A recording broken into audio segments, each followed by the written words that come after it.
at Sky Garden every night and sleep all day and surf all day. And, Yeah. you know, if you're just a resident, I guess that's the case. But you know, a lot of my mates over there. That's All right. Let's start. We should talk about that in the podcast. It was actually kind of interesting. The other side of the DJing, the real side, the honest side. Yeah.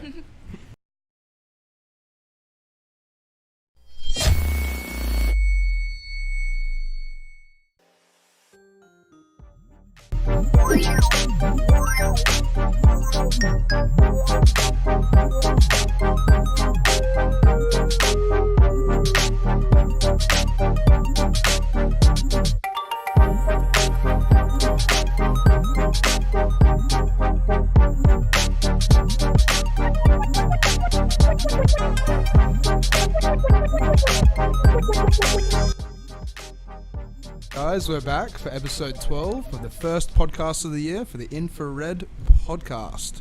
Tonight we've got some very special guests. We've got Jason Stone and we've got Sophie Visser, the residents at Sky Garden, and we've got my co-host Damo, and we've got Mitch running the cameras. Yeet.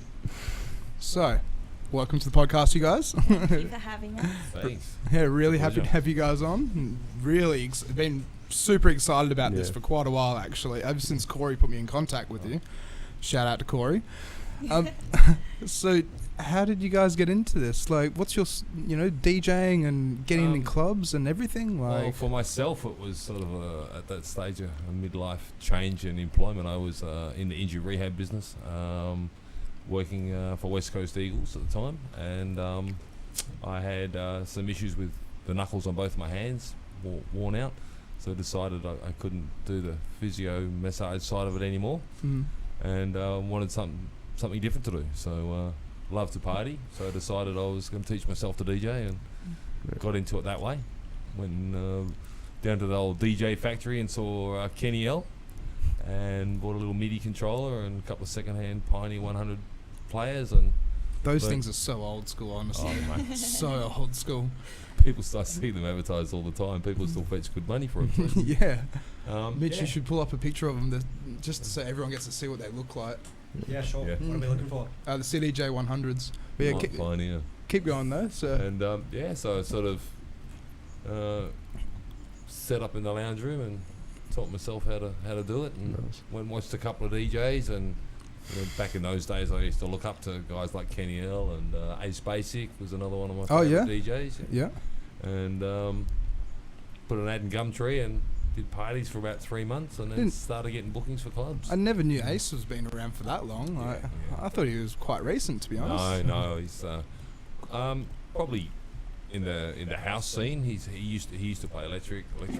Yeah. And then he's got into the house side of it, and then obviously he's got his own club, Nevermind Small Club. I saw that. Yeah. And that's doing really, really well from what I've heard. So Yeah. he's visited us a couple of times over in Bali, and we've had a few beers, and him and his partner are doing really good there. So Yeah, that's had not. some good acts on. So That's all right. So, how did you make the decision to go from West Coast Eagles to DJ? it was a bit of a nudge. My next door neighbour was a tenor in a band, and he kept trying to convince me you need to do something else, put some staff on. I owned a company called Sports Therapy Australia in Subiaco back then, and I was always complaining, coming home, get up in the morning, couldn't open a jar of coffee, just wearing my joints out. And he's like, well, you love music, and I was always over at his place listening to music and his tapes, and when he toured, when he was about 70 odd years of age, and he sort of convinced me to give music a crack, and he had an old mixer there and stuff, and he's like, give a crack on this, and I said, if I'm going to go and buy something, I'll go and buy something decent. Of course I didn't. I went and bought a toy, and I think after 3 months I bought a new set of, I think the 2000s had just been released, or fairly new then, so I bought a set of Pioneer 2000s and a mixer. I actually did something very similar as well. When I first started, I got this little thing called Newmark Mini DJ. It's like that big.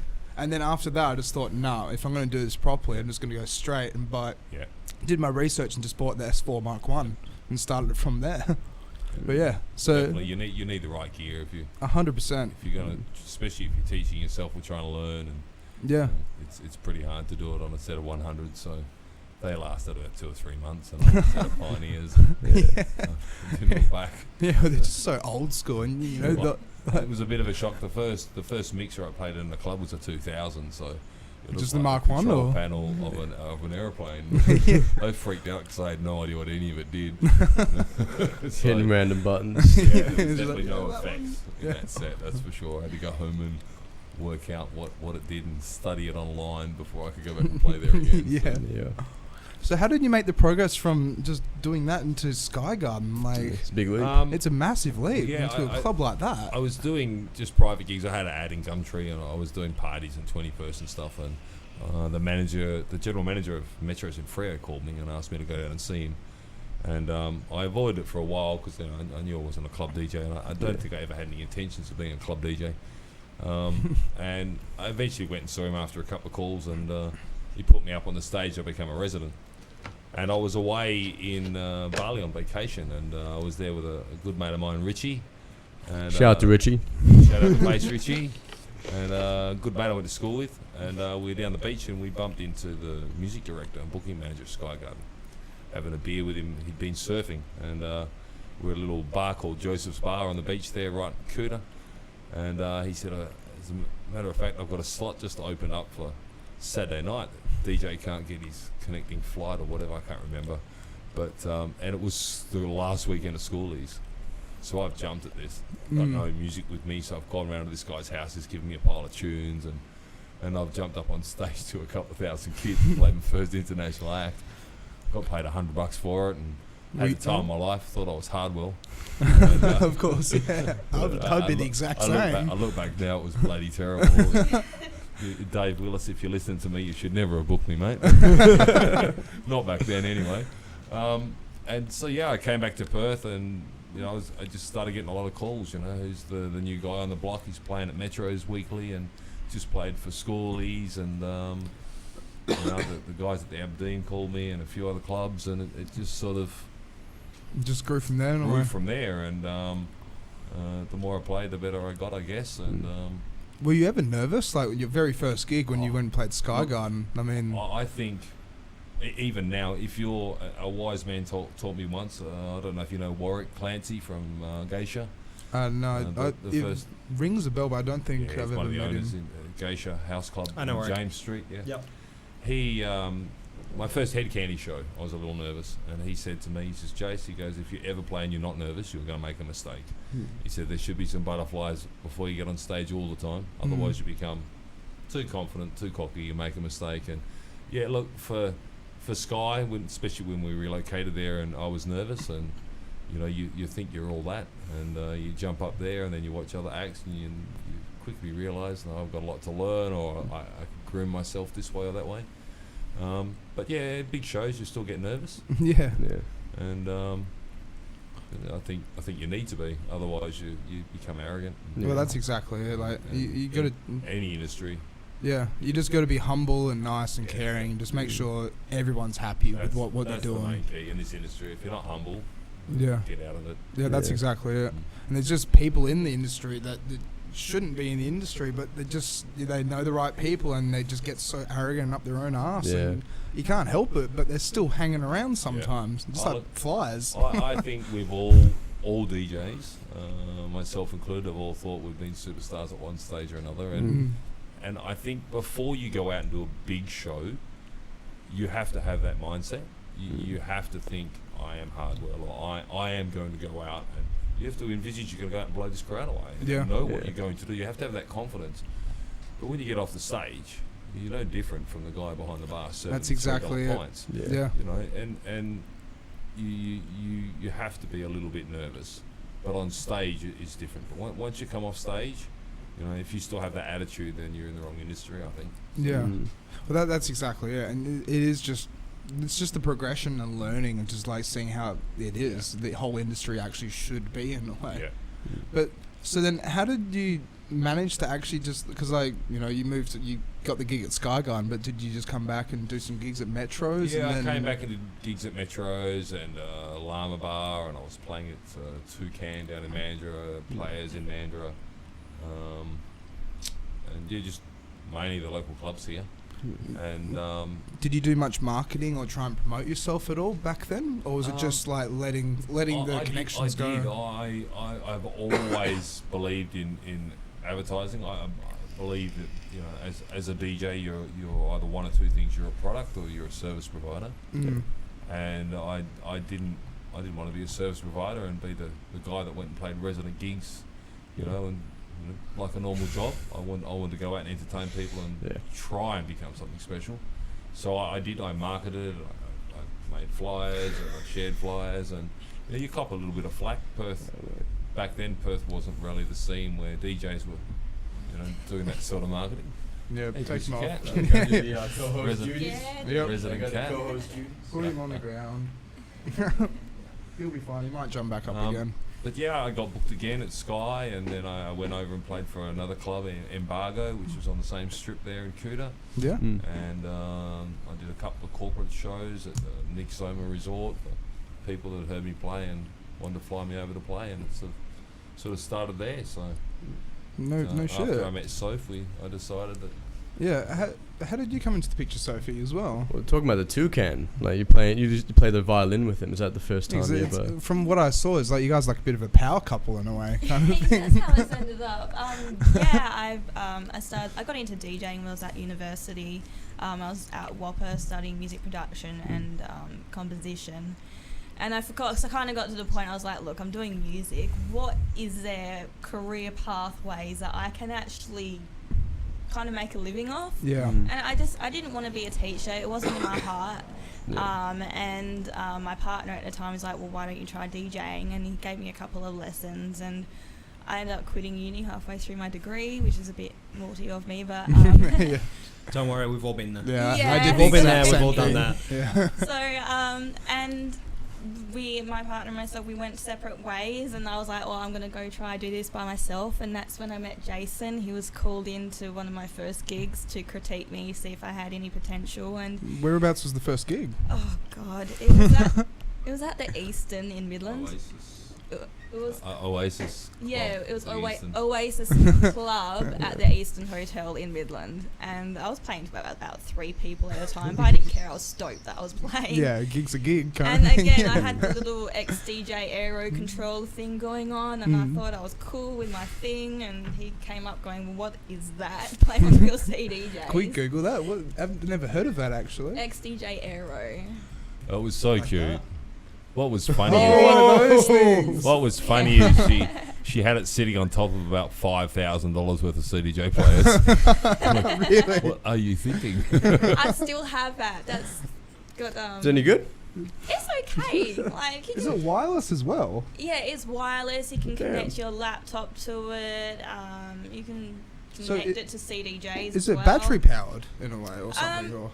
No. You plug it in. It's wireless connection to your laptop. Okay, really? Yeah. How does that work? Wi-Fi or? That Yeah, doesn't sound Wi-Fi. stable for some reason. Wi-Fi. Yeah. I would never rely on it. I've never heard of anything like that before. Yeah, I've it's always thought, crazy. cables, just always cables. Yeah. It's a cool little machine. Like, you could use it for birthday parties or whatever if you just wanted to crank it out. It's easy to set up. It's all in one unit. Yeah. But yeah, I've kept it as a memento. Yeah. Yeah. No, that's definitely a good thing. That's the same thing what I've done. I've kept all of my equipment just because then look back on it. Oh, I remember the memories of using that and this and that. Yeah. Yeah, so he quickly disposed that out of my life to play on and that's what made me play on CDJs, which I'm grateful for, thank you. He taught me everything I know. He took me under his wing. He kicked my ass, pushed me when I needed to be pushed, and he's been my manager. I actually am signed to him. I've got a contract and everything to him, and he's been awesome. Like, I wouldn't be where I am without him. Oh. No. So you've got your own managing company as well, then? Yeah, I started back in the day when I first started DJing. You had 3 major promoters here. And as you know, this industry, if you play for me, you can't play for him, or you can't play for her. Yeah. And I didn't like that. So Yeah, of I course, started Arena Events and Artist Management. Went and registered it and signed myself to it pretty much. And said, well, I can play for anyone because I'm managed by Arena Events. Yeah. So I remember one Australia day I played for all 3 promoters on the same day, and everyone's like, "How do you do that?" Well, I'm signed by an agency, so they, I can't be a limelight DJ, or I can't be this DJ or that DJ. So that was the main reason, just sort of protect yourself. And He's always been able to find cheeky little loopholes like that just to get away with blue murder. Sometimes that's the way you have to do it, though. Because exactly like you said, just back in the day, like, if you play for Amber, you couldn't play at Capital. It's so silly, but it's just the way it was. Yeah. And it's just the little battles going behind the scenes in a way. That holds budding artists back. Yeah, it does. You get a young artist that's possibly very talented, and say, well, you can only play in 3 clubs in Perth. Yeah. How's he going to get out to the world? How do you survive? It's just not just about the money and how you're not going to make a living playing in 1 or 2 venues, but how do you get discovered? Yeah. If you can't play and build a fan base and a following, you're just going to be that service provider. That's it. And venues shouldn't do that. I understand you don't play at Lima Bar and then go straight across the road and play at Gold Bar. Yeah. But if you play at Lima Bar on Fridays, there's nothing wrong with you playing Gold Bar on Saturdays. That's exactly it. I've been away 5 years, so excuse me if any of these venues, I know Lima doesn't exist anymore, but some of them, I might be talking about venues that don't exist anymore. But it's not the DJ's job in a city like Perth to fill the club. No. Yeah. It's the DJ's job to keep them there. Yeah. Hopefully entice them to spend money and have a good time. So if you play at every club in Perth, who cares? That's it, yeah. Isn't it? Well, it's like what we were saying before as well. We're so isolated. Like, just before we started, Perth is just one of the most isolated cities in the world. And if it's all about networking and who you know to get where you want to be. Exactly. And if you can't go and play for one place and go play for another place, there's no point. There's no point even giving it a go. But things have changed, I guess, a little bit now.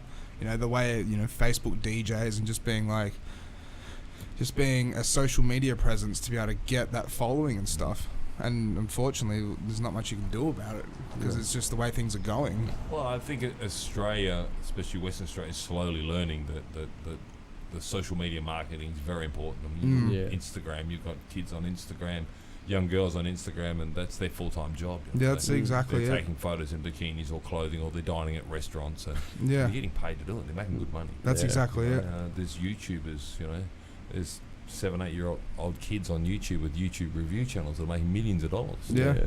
Well, that's it. The same thing with Justin Bieber. He uploaded that his mum uploaded that video when he's like 8 years old or 10 years old or something. Look at him now. Yeah, then exactly. Look at him now. Yeah. Social media plays an important part. Yeah. I don't open a newspaper or a magazine to see who's playing. Yeah. Back in the day, you had the Express magazine, and exactly. You go to the local bottle shop and you get it, and see what bands were on or what DJs were on. And go, Friday we're going to the Generator, and Saturday we're going to Pinocchio's. Or that's it. Yeah. You don't do that now. I'm showing my age here. You saw it's all in your face on social media now. So, and the amount of feeds that come across your phone or your laptop in a day. You follow somebody because you want to know when they're playing again. That's it, So you see it. Otherwise, you just don't know. So people aren't mind readers, so you've got to put yourself out there. That's exactly to know that you even exist in the first place. That's it. I remember when people first started using Instagram, and I still hashtag the living Jesus out of Instagram, because that's how people find you. It works, 100%. And it works. So if you want a following and if you want people to support you, you've got to tell the world that you actually exist. That's exactly it. You got to follow the curve in a way, and then do it in your own unique way. But you can't just say, no, I'm not doing that. Because then if you're not doing it, then you're not getting yourself out there. No. And that's what sucks, because 20 years ago, you just go, as you said, Express magazine was awesome. I remember that. I used to love going to my uncle's pub, the Flying Scotsman, and then just going there when I was a kid, opening it, look at this, look at that. But you don't do that now. So you see where your favourite band was playing or whatever, and then that's how you planned your weekend. Yeah. For sure.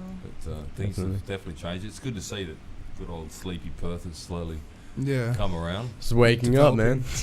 It's going to be a while though. It's getting there. It'll get there. Well, we miss a lot of major acts, and a lot of pop stars don't come here because it's so far away, and the cost and major productions. Well, it's like what we were saying before with the festivals. They just disappeared. It's just it's Yeah, so it's sad. shit. But unfortunately, they can't It afford to have happens. Stereosonic here. Well, it doesn't even exist anymore, does it? No, Stereosonic doesn't exist now. It's had its final year, and that was part of the reason we decided to pack up and Yeah. You go to out Bali. our chances overseas. And the company has another festival. It's called Festival X, but there's no plans in the immediate term, I believe, for Western Australia. It's just the Yeah. East Coast, Mm. which is a shame. Because when I was going to festivals, there was 10 or 11 of them every summer, and Yeah. some times of the year you're at a festival, one festival Saturday and a different festival on a Sunday. Yeah. That's it. And now it's all pop-up bars Yeah. now. And Yeah. it's so unfortunate, but that's killing all the bars and Yeah. pubs and everything around Mm. Perth. But you can't do anything about it because they're here for a short time, not a long time. But I mean, the industry and the people complained for years there wasn't enough licenses. Yeah. The government gave in and gave them these temporary licenses. And they found that it loophole. shot them in the foot. Yep. Yeah. Well, see, the guys that ran sets on the beach, I actually got told a little rumor where they went over to Melbourne and they were like, "Can we run sets on the beach over there?" Melbourne just said, "Nope." Like the council, the Shire, was like, "That's not happening here. We saw what it did to Perth, and not damaging our nightlife," Yeah. which technically has damaged the nightlife here. But Yeah. what can you do? You know, it's already happened. Yeah. Most of the boutique festivals are gone. Paradiso's gone. Yeah. The major Yeah. Future Music, Stereosonic, Summer Days. Yeah. Which festivals did you play for again? As well? Paradiso and Stereosonic I played for. So what was it? How did you manage to get into that as well? Like, what was that like? Was it main stage as well, or side stages? No, I headlined the homegrown stage at Stereosonic and main stage at Paradiso. So, I've done both main stage and the beach stage at Paradiso. The first year was main stage. The second year, I did a house sunset set. So, And a lot then, of fun. yeah. But then, so when that started, like, you noticed it started dying off. That's when you. Yeah, I already knew that Stereosonic was On the way down. On the way down. Yeah. And Future Music had announced their final year, and I could see a lot of the promoters here pushing house music. Yeah. And I was playing shows for Head Candy and Head Candy Australia here, Mm. and house music was becoming more popular, and EDM, as I call it, your electro house, your party bangers, there was less and less. Yeah. And back then, that's what I loved to play. Mm. And I could see the industry doing this big 360. And I had a chat with a couple of big promoters, and Andy Scully, who was the front man here in Perth for many years for Stereosonic, and he could see the same thing, and that's why he changed from sort of electronic dance events to all my friends and more house style events.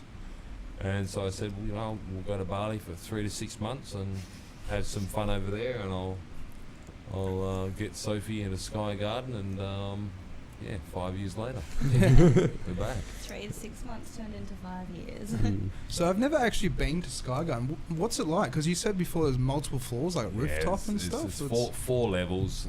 so like 4 different stages or more. Well, there used to be 7 rooms, I think, 6 or 7 rooms back in the day. Now, Oh shit! as of recent, there's the main stage, which they call the Dome or the Super Dome, will hold probably 2,200 people, Fuck. and in the high season does so 7 days a week. That's pretty much our Um, biggest club here. Yeah. It's The bigger than our biggest rooftop club. Yeah, it is, is, yeah. the rooftop, which is open format, R&B, hip hop, Yeah. Moomathon, 1,300 Moombathon people. as well, really? 13. I thought that kind Trap. of went out the window No, Trap after a as while. well. Big That's over something there. Wait, that's Trap. disappeared. Yeah. Yeah, There's a trap lot is of- huge. They There's love a it. lot of Dutch DJs in Bali, and Wait, they've brought what? it in pretty much. Okay. Yeah, It's so pretty I always, popular. I always thought Moombathon was more like Spanish or South American kind of. You'd think so, but Yeah. No, it's yeah, Dutch. The Dutch really they love Yeah. that. Yeah. Absolutely Yeah. love it. And then they have a room called Bang Bang, which started out as a band / DJ room, but I think it's just DJs now. Yeah. It's but yeah. unfortunate with that though, because like the way how technology's changing and stuff, it's so expensive to book a band, but then to book a Yeah. DJ, it's almost Right. the same thing in a way, Yeah. right? And you can book them for like 10 hours and they're never going to get tired. They can just keep changing songs. Yeah, Yeah. but The yeah. DJ comes with a USB. Band's got 5 members, 5 flights, 5 5 hotel rooms and a lot of equipment. Yeah. So And it's not even that as well. It's like, if they're a cover band, they only know how to play those Covers, songs. yes. Yeah. That's it. They might play originals or something like that, but they don't always work yeah. compared to actually playing music people know. Yeah. And so that's what we were discussing before as well. When you're a DJ, you got to read the crowd. You got to play appropriately. That's what our job is. So important that you read the crowd. Yeah, Very Right. important. So you're in charge of people's moods up there and, that's exactly and it. how their night turns out. So Yeah, the atmosphere, the whole vibe. It's not, especially when you're a resident DJ. It's not about you. Yeah, It's about how much money goes through that till and how many people come back tomorrow because they had a good time. It's definitely a team effort as well. You have to work with the other DJs. It's quite often when I've worked in a club as a resident, and the DJs have been competing against each other rather than working with each other, and it actually kind of ruins the night it does. Yeah. for the owners, because they're not making as much money because the vibe keeps switching. And Well, see, that's exactly it. And I don't want to name clubs, but there's a few clubs around Perth that happens, where you have one room and they might play, Mackie G Tour, but then half an hour later you're here in another room, and they don't try and work together and be like, okay, you do drum and bass and I'll do this. It's just, no, the crowd wants that, I'll play that, and the crowd wants that, and do that. That happens all over the world, unfortunately. Yeah. The kids play the top 40 most popular tracks. Well, it's not even that as well. Did you ever see how an Ultra Music Festival, when Avicii's Levels came out, and it's like they played it like 6 times in a day or something? The stereos, Yeah. and the future, and all Yeah, that. I remember seeing a sticker, and it was like, if you play Avicii's Levels on this stage, you will not be booked here again. I've seen that in DJ booths. Yeah. No Avicii's levels. You just know that. But after so long in Sky Garden, like you could walk from room to room and hear the same song being played at the same time. It was common, but when your job relies on entertaining the crowd, and a lot of these resident DJs, someone like Sky could have anywhere up to 50 DJs on a schedule at one time. Really? So 6 or 7 stages, 4 or 5 DJs every night in each room, and if you don't perform, you're not on the schedule next week. It's, they're about making money. It's business. A lot of investors. That's So exactly it, yeah. you play what works, but you need to be able to understand that to program a night properly. And the DJs that know how to program a night, they know at dinner time on the rooftop, everyone's come for all-you-can-eat barbecue. They know what to play. Yeah. Then they know how to step it up and not step over that mark. So the next DJ holds the room. It doesn't have to go super hard. So the guy playing from 2 o'clock till 4 o'clock in the morning still has a crowd. That's Because exactly if it. you don't need to go hard to hold a crowd. That's exactly Right? it. You can play a selection of songs over the course of 2 hours and entertain everyone and allow some headroom for the guy that's got to close. And But that comes down to working together as well, because it's being smart and being experienced. But a lot of young DJs unfortunately don't have that experience, and they think they get an opportunity to play in a club, so they're going to show off. Yeah. And the hardest slot to master is your opening slot, or the slot before the headline act. Yeah. And a lot of guys' careers have been made off that. They've supported, the likes of Carl Cox, and he's gone, you played the perfect support set, come on tour with me. Yeah. And then you and- just get and picked up that's- and away you that's go. it. Like. And I've heard stories of a lot of artists, that's how their careers have been made. They've been, a big act said, right, I'm touring the States, I want you to come with me, because that was perfect. And once you can master that, you can do anything. You got to learn what to play, the right vibe, what not to play. You don't play Will Sparks' track 15 minutes before Will Sparks going to walk out of the green room and play to a couple of thousand kids, and it's a little bit of homework. Yeah. But with Skygun, with the 4 or 7 different rooms, so then it's all different genres, or Like they tried to do. They tried to. It's changed over the years. I think when I first played there was a house/tech house room. There was a VIP room upstairs which catered mainly for local kids, and that played sort of more electro and bouncier stuff. The rooftop was R&B, what we call open format here in Australia. The dome was your EDM, your big room stuff. There was a sports bar. It's had a few different names over the years, but George's Sports Bar, I think was its last name, one of the rooms there. And They had an Irish band, and then they had a DJ, and they were playing sort of older school urban. That's hectic though. So like with the sports bar, you have like TVs actually playing the sports and everything. Yeah, That's it. And just a club, like it's casual. Amazing club. That's like, pretty good. Yeah. Ranked 54, I think, in the world. Yeah, I thought it was up there. Yeah. Yeah, it's But see, that's the thing as well, because like Aberdeen Hotel, you know, they went from the Aberdeen to the game, and then when they did to the game, they tried to make the sports bar, but I don't think it worked that well. Yeah. And reverted back to Aberdeen. sorry, Ben, that didn't work, mate. If you're listening, There you go. I played for the Dean for a long time, and they really looked after me. Great. So it was a family, the staff there, Yeah. great people. Yeah, I've heard that. And the hospitality nights on Mondays used to be they were awful. awesome. They were I miss amazing. those. I used to So live good. for those. Yeah, They were the same awesome. thing. But Exact yeah, same I thing. never understood Ben's logic in turning that into a sports bar, but I had some really good nights and some big shows. And It's a nice big place. Big university shows, 1,000 kids on the floor in there, and sold out shows, and they're a lot of fun. And so, with Sky Garden as well, they serve. Did you say they serve food in there as well? Yeah, they have on the rooftop. And That's in amazing. In Asia, a lot of the clubs open early, or the beach resorts, and they have all you can eat. So you can go for 99k, so for $9.90 Aussie, all you can eat and all you can drink for 2 hours. Holy shit! Yeah, so you Looks like I'm going back to Bali, boys. Yeah, $10.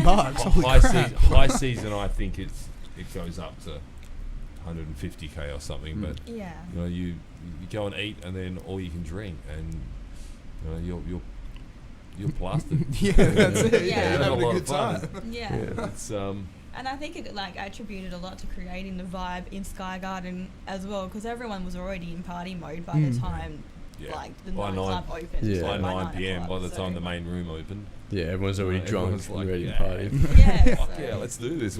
We come for dinner and we go home at 4 o'clock in the morning. Yeah? They were, So- mate, they don't need to go home to eat. They're right there, No. you know. Well, when we left, it was the buffet stayed open till 2 a.m. I 2 think. a.m. Yeah, they So you can have changed- breakfast they there too. Changed, Yeah, so you changed could. the buffet so that you could. Yeah, they had beds there. You could live there. Yeah. All you It's- could drink stopped at a certain time, but they kept the food open till about 2 a.m. I think from memory. It's the only club in the world I've played that's got its own hospital, so Oh yeah, it's got a sick room, it's got its What? own medical, Sick. medical And doctors. doctors. And Really? Yeah. Yeah, I sliced Well, my they hand look- open there once, and they stitched me up. And then you Yeah. and then you had to go back out. Flock there every year for schoolies, and I they're was all there young anyway. Oh, that's all right. That's they good. might Good have drunk timing. when they're at home, but they're not used to how strong the cocktails and stuff are in Bali. So Yeah. they had doctors on board, and Mm. and then they house 750, 800 staff. You know, so if the staff was sick or someone cut themselves, bang, go and get stitched up. The owners pay for all their medical and insurance, and I wouldn't have You know, guessed 700, 800 staff Yeah. members. That's hectic. there's a lot of people. Yeah. That includes your marketing team, your engineers, your Yeah. construction team. The club was every day there was something new being built in the club, and new lights installed and new renovations. It was for the years we were there. It was an ongoing work site during the day, and it was just something spectacular at night time for punters that have, you know, first time come to Asia, come out of Perth. You know, the biggest club you've got is the two metros or capital. That's And exactly to it. walk Yeah. into that and go one room and another room and another room, and then walk down on the main stage, and there's pyrotechnics and special effects and CO2 cannons, you know, cooling the room down, and you stand in a floor with 1,500, 2,000 people, Yeah. and everyone's singing, you know, "Don't You Worry, Child." Yeah. It's a vibe that you don't have in Perth. No. That's And so exactly they it. loved it, and then they go home, they pass out, they swim in the pool, have a few beers, and they go back again. And it was just, they spent 2 weeks, and it's 2 weeks every night at Sky Garden. Yeah. So speaking about the differences, what was the transition like when you went to Bali? Like, what are the major differences that you could see between playing in Perth and playing in Bali, and how did you adjust to that? That's a good question, actually. A very hard one, obviously. What I can and can't say. The question's for both of you as well. Yeah. It's a different party culture. I mean, there's a lot of red tape in Perth, so there's like a lot of rules of when clubs are allowed to close and That's when they're it. allowed to open, and how much alcohol you're allowed to serve to one patron. Bali, they're trying to feed you alcohol until you drop dead, kind of thing. And they don't have you wouldn't get the all you can drink alcohol and buffet here in Perth. It's just not allowed here. So Yeah. I mean, we've had conversations on the podcast before about alcoholism and how that affects the nightlife. yeah. Is the nightlife in Bali, I mean, obviously it's way more vibrant than here in Perth. Do you feel like the alcohol restrictions in Perth and obviously the nightclub restrictions as well that come along with that, are they affecting the nightlife scene here? 100%. Yeah. Everything from the price of alcohol to the restrictions to the lockouts. Everything, yeah. It definitely does. I understand the government have them in for certain reasons. We saw what it did to Sydney. That's with exactly, the lockouts, yeah. and it's sent a lot of clubs broke, and it's hurt a lot of people. But it's also not solved any issues. No, There's still lots of 100%. drunk people. There's Exactly. brawls on the streets Yeah. It still. just moves Yeah. the issue. Yeah. They've chosen to shut clubs. They put the popsicle tax on the pre-mixed drinks, and say we've got problems. Yet you can walk into the local deli, Circle K, any shop on the strip in Bali and buy a beer or buy any type of drink and walk down the street and drink it. Yeah. The kids are drunk from the moment they get off the plane and Yeah. until the moment they get back on the plane, and regardless of what you might see in the media here, there's not, in 5 years I didn't see too many problems. Yeah. I saw Not a that few much. I saw a few fights, but that's I've seen more in everywhere. Perth. Yeah. And here I go up in the booth with a couple of drinks or a couple of bottles of water and maybe my bar card. I walk on stage in Bali or anywhere in Asia with a bottle of tequila in my hand, pick the mic up and say, let's get fucked up. Yeah. And See, that's the nightclub I want to go to. Yeah. It's where you Yeah. go out, it's right? a party culture. Yeah. Yeah. You raise your bottle in the air, and all these people that have got bottle service raise their bottle in the air and they drink it. Yeah. And you try to get them to drink it because the club's making money, and they don't pay you big dollars if they don't make money. So Yeah. And what is the pay difference? Do they pay you an Indonesian rate or? look, It varies a lot depending on what kind of situation Yeah. you're playing in. and I guess and who you are. And Yeah. Depending on the guests so as so well. a resident DJ in Perth is, well, when I left, I was charging $150 an hour. I was doing 4-hour sets at the Dean, so $600. That's not bad. Two $200 bar cards, one for me and one to use. I'd see someone's having a hens night and I'd call them up and give them a round of shots, or I'd call my mates down and give them a bar card. Ben was very smart marketing that way. Now I think I hear tales that resident DJs are getting even less. Yeah, Well, I mean, my $80 an hour or something. yeah, that's my going rate. If I go Um, out and play places, in- $80 an hour. In Asia, I charge between 1,000 Aussie and $7,500 US for 90 minutes on stage, Shit. depending on the country you're playing in. Yeah. But as a resident DJ, it's different. So Yeah. at Sky Garden, you might be $150 for your hour up on stage. If your headline, it's $250. Yeah. Because that's my home club. I can play there 7 nights a week. I That's go exactly away and it. tour. I'm going to 3 or 4 cities and come back, and I've got a job there. Yeah. But in Bali, outside of Bali, $200, $300, $600, $1,000 for a 60-minute or a 90-minute set, depending on the venue, what it is. How often you're playing there in Yeah. that weekend. You might Yeah. give them a special price if you've got 3 gigs. So But that's the thing as well. That's cheap compared to some people. Yeah. It's like Oh. what we were talking about before. Paris Hilton goes and plays IB for 80 grand. Exactly. And that's just someone on my level, and I'm not nothing special. But you'll get Steve Aoki at $75,000 to play at Sky Garden. Then he'll fly to Jakarta, and it's $250,000 because he's playing a boutique festival. Yeah. Yeah. There's 100,000 kids there. So when you get up in the music industry, your prices vary venue to venue on the packs, on how many people the venue can hold. Mm. So Afrojack will give you a price if your club holds 2,000, but if it holds 3,000, the price is different. And that's just, they want to know how many people your club holds, how many they're performing to, and But that's what sucks though, because then it's not really sustainable. Like, did you guys ever hear about Command Q at all? no. So they were a local group, and they got big. They did a few tracks and this and that, and they got quite, renowned around here. Diplo came to town, and they opened for Diplo. I think it was Future Music Festival or one of the Would have last been ones. Stereosonic or Future Stereo- Music, yeah. one of the big festivals. And they got picked up by Mad Decent. We like your music, come hang out with us. Got flown over to America, 2 guys, and the contract was like every month they get to play 2 shows, and it's like $400 US or something like that, or $500 US per show, I think, or something dumb like that, and they couldn't live over there. It's 'Cause- ridiculous. Yeah. That's what I mean. And they had to make certain amount of songs Mm. per month, and like. And you were saying before, if you get signed and like they sort of stop you from playing at places, that's exactly what happened to these exactly. people, and they Yeah. couldn't live off They you know came back $1,000 a and month they between had to them. quit. Like Yeah. they didn't want to, but you know they loved doing the clubs and playing at Capitol and doing this and doing that. Mm.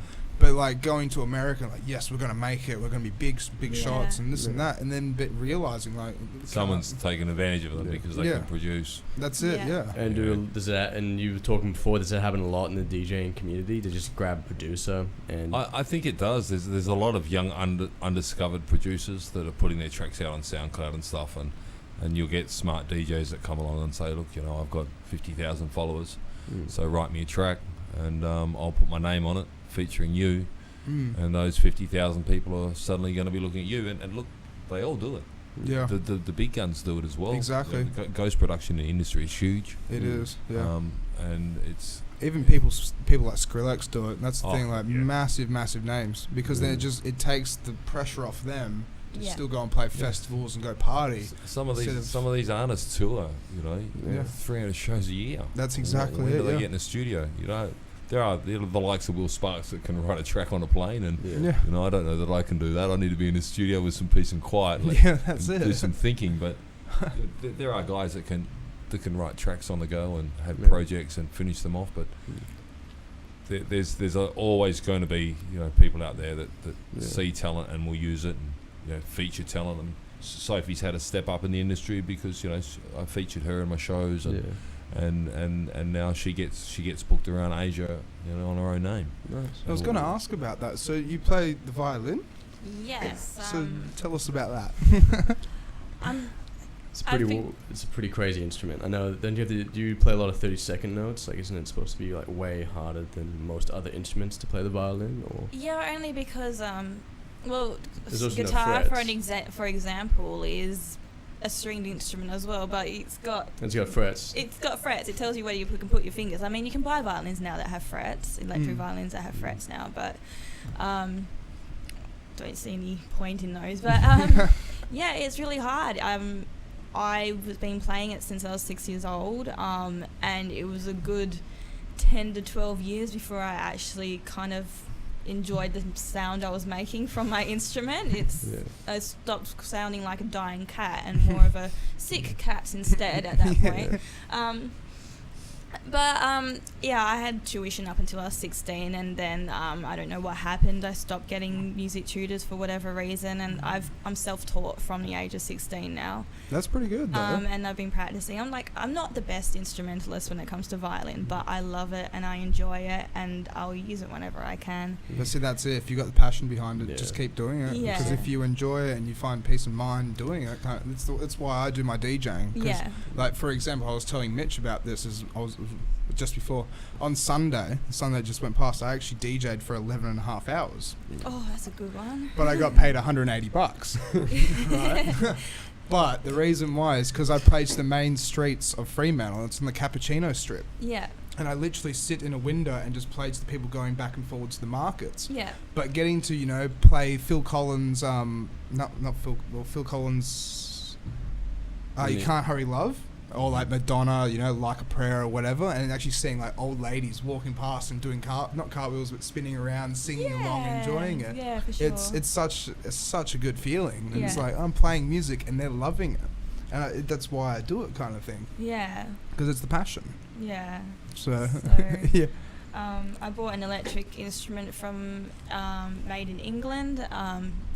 It's a 5-string rather than a 4-string violin. Wow. So it's half a viola and half a violin. And yeah, we've just found a way to sort of incorporate into our sets. Was I moving around too much? I don't know why I do that. And yeah, we found a way to incorporate into our sets and play over the music. And yeah, we got a bit of a name for it as well. I'm a bit of a singer too, so what we've been doing with that, I sing covers of songs. So we get the instrumental of a cover of a song, and then we turn it into a mashup, so it becomes an EDM track, Yeah. and we can play it in a club. And I sing over that up until the drop. What type of songs? Like, Oh, just like the top 40. really? Do you have any mashups- examples on SoundCloud or Mixcloud No, or I never. Spotify? I never got into the studio while I was in Bali Right. to record anything. So ever. you have to go and see a live show to get Yeah. that experience. You'll never see it anywhere or hear it anywhere else. No, pretty much. Yeah, that's good. Eventually, That's great. eventually I'll That's sit good. down, maybe record a few things, but I hate being in the studio recording, laying down vocals. It's just. It's a process. It's tedious, and I avoid studios quite often. But She does. I've got 3 tracks I'm waiting for her to record vocals on, and I've been waiting about 4 years. So, any young vocalists out there that got a good voice, give me a call. I'll go for it. Well, there you go. Yeah. No, she's a good singer. And yeah, the thing with the violin though, it doesn't always work. We get booked to do the violin, and we have to plan the set a little bit so that I know when I have to pick up my violin or pick up a microphone. We plan it a little bit, but we do also play it on ear by ear on the same time.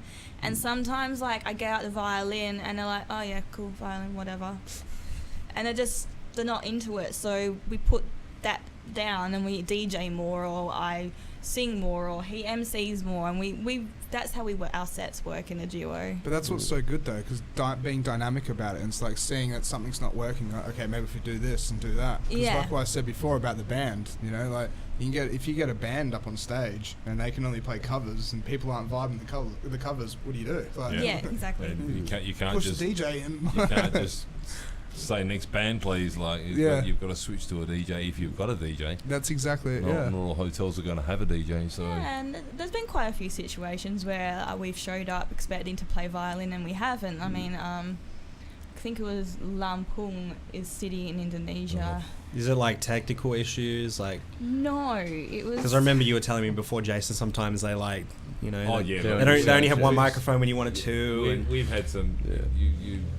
When you're booked on tour, you give them a technical writer and a hospitality writer, and They don't always and read they- it, or they don't and know a how contract. to. They Different sign the language. contract. They send it all back, Yeah. and you arrive out there, and there's not 4 CDJ 2000s. There's 2, 900s, and a mixer Yeah. that you've never set eyes on before. Yeah. Or one microphone that squeals when you try and talk into it, and then.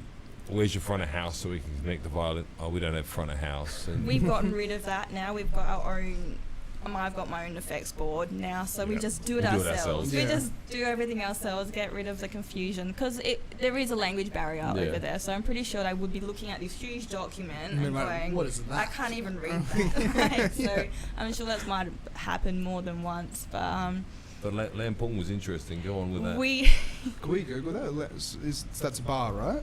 It's a no, city. it's a city. It's a city. Lampung, I think. yeah, it's a city in Indonesia. We were booked for a big room EDM show.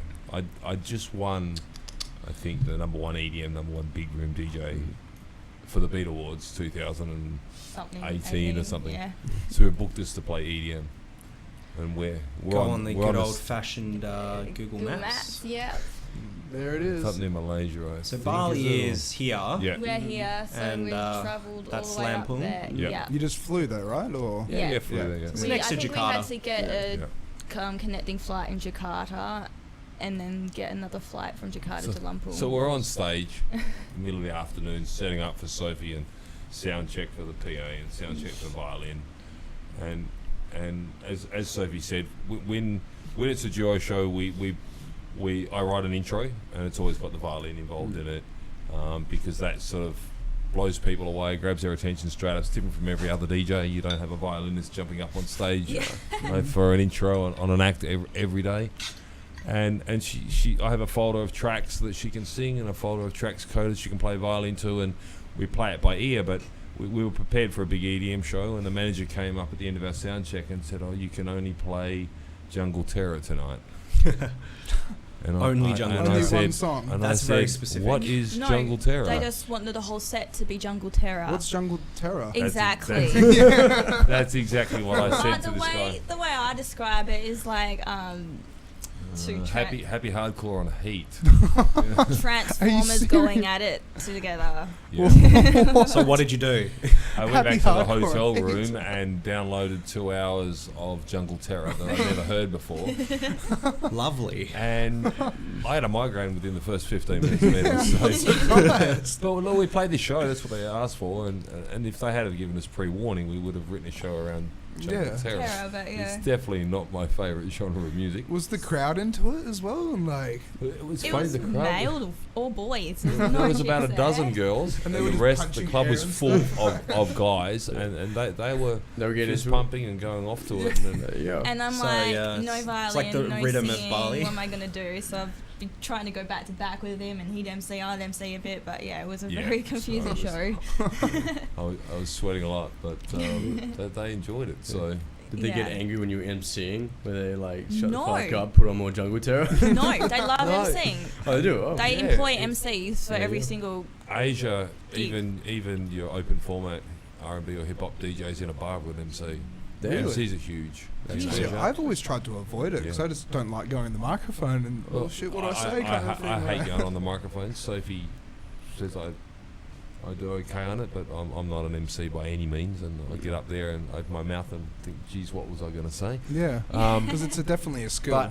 but it creates a different atmosphere for your show, and it's not something that I would do here a lot. If it was a major event, I would, or if it was Stereosonic or Yeah. a big event on New Year's Eve, I'd get on the mic. I wouldn't do it at Hugo's in Fremantle or something like that on a Saturday night. No. Yeah. But if Hugo's in Fremantle happened to be in Bali or Indonesia or Jakarta or Singapore, yeah, you wouldn't get on the stage without a mic in your hand. You don't really get. They kind of expect you to be able to as Yeah. well. So it's something that you kind of grappling to pick up as soon as you get one of those bigger shows.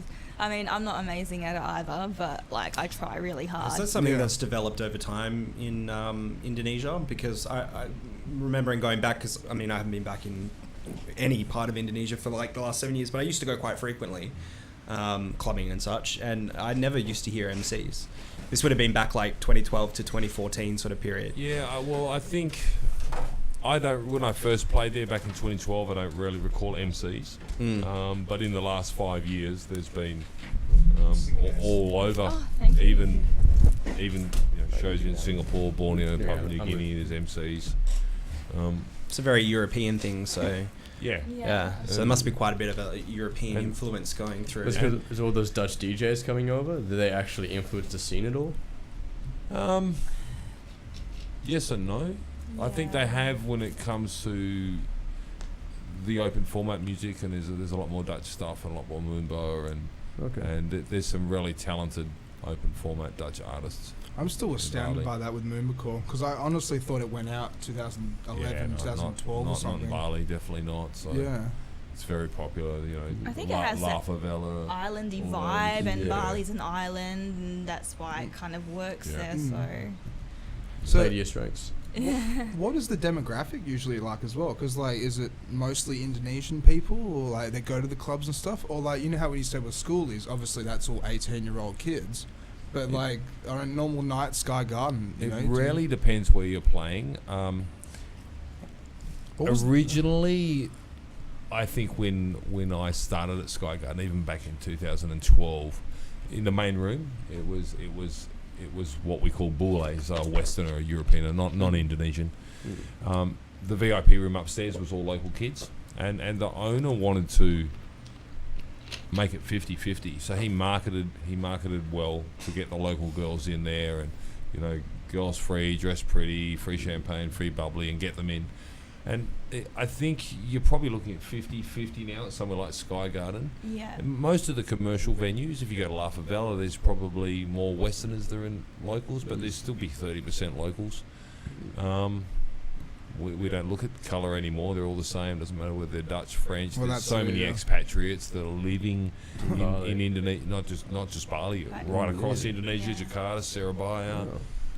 Asia's the new sort of frontier for entertainment at the moment, I Well, think. it is, and the cost of a house here versus what it costs you to buy a house over there. That's exactly it. and you can lease land and build a house on a 35-year lease and renew it, and you'd be lucky to put a pool and a shed in your backyard for that amount of money here. So And Yeah. that can make the demographic a little bit interesting as well, because we've got quite a few retirees who have moved to Bali and who are spending their retirement fund in Bali because it's so cheap and easy to live there. But they also have like a younger Indonesian girlfriend or wife who wants to go out and party. So you see these older dudes out there You and they're can't talk, partying. sure. I know I you can't. can't talk. But like it's like you don't You're really not see that that old, in Jason. Perth as often, Old seeing enough an to know older. better, young enough to do it again. Yeah.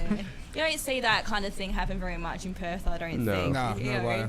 But they're out there partying, they're fist pumping to EDM, and they've got a table, and they've got a bunch of friends, and yeah, so that changes the demographic a little bit too. But yeah, it's I think across the board at the clubs, if we're talking Bali, would be 50-50. yeah. Okay. I mean, there are trance clubs around. There's been a few come and go that were majority local, and you get a few Westerners go there that love their trance.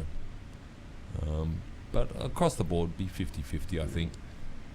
Yeah. So Indonesian and non-Indonesian. Well, also, what do you reckon is like the main demographic for music as well, like main genre that sticks out? Because you know how Perth is like, you know, people say we're the second most underground city in the world, Alright. next to London, this and that, Well, for drum bass and dubstep. But if you take into account that, I mean, I've always looked at Bali as an island of house music. There's so many clubs. So you're looking at Finn's Beach Club, Kudata, Potato Head. There's so many resorts that have DJs. Most of them are playing house, tropical house, tech house. When you come to the party side of the clubs, then most of them are playing open format, R&B, hip hop, trap. There's only two clubs really. That's Lixie and Sky Garden that are playing EDM and big room. really, okay. You could do the odd good trance act through those clubs as well. There was a couple of decent trance clubs that were there, but have recently in the last year been closed. Majority of it is R&B, commercial, pop, top 40, 100 BPM to 110, sing along, girly. It's unfortunate, but that's the way it is. That's what the girls know, the girls love, yeah, and they go to the club, and the boys go there for the girls. So that's it.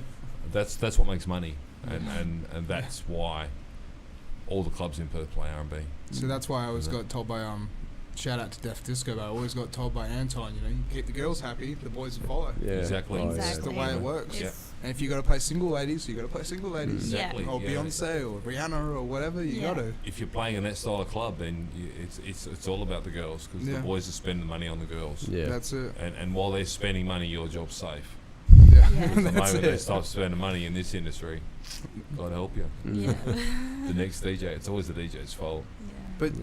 so there's obviously security there as well, like Yeah. at all these different bars and stuff. But do they check IDs and turn people around and stuff? And like, Depending on the club, so I think a blind eye, the legal drinking age in Indonesia is 21.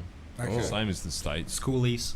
Um, Just remember going there when I was 17. Schoolies, well, they shut a blind eye for schoolies. They put extra security on, extra police, extra military, and obviously the kids are 16, Military. 17. Military. Extra doctors. Yeah, extra doctors in the clubs, and the kids are 16 or 17, and they let them drink.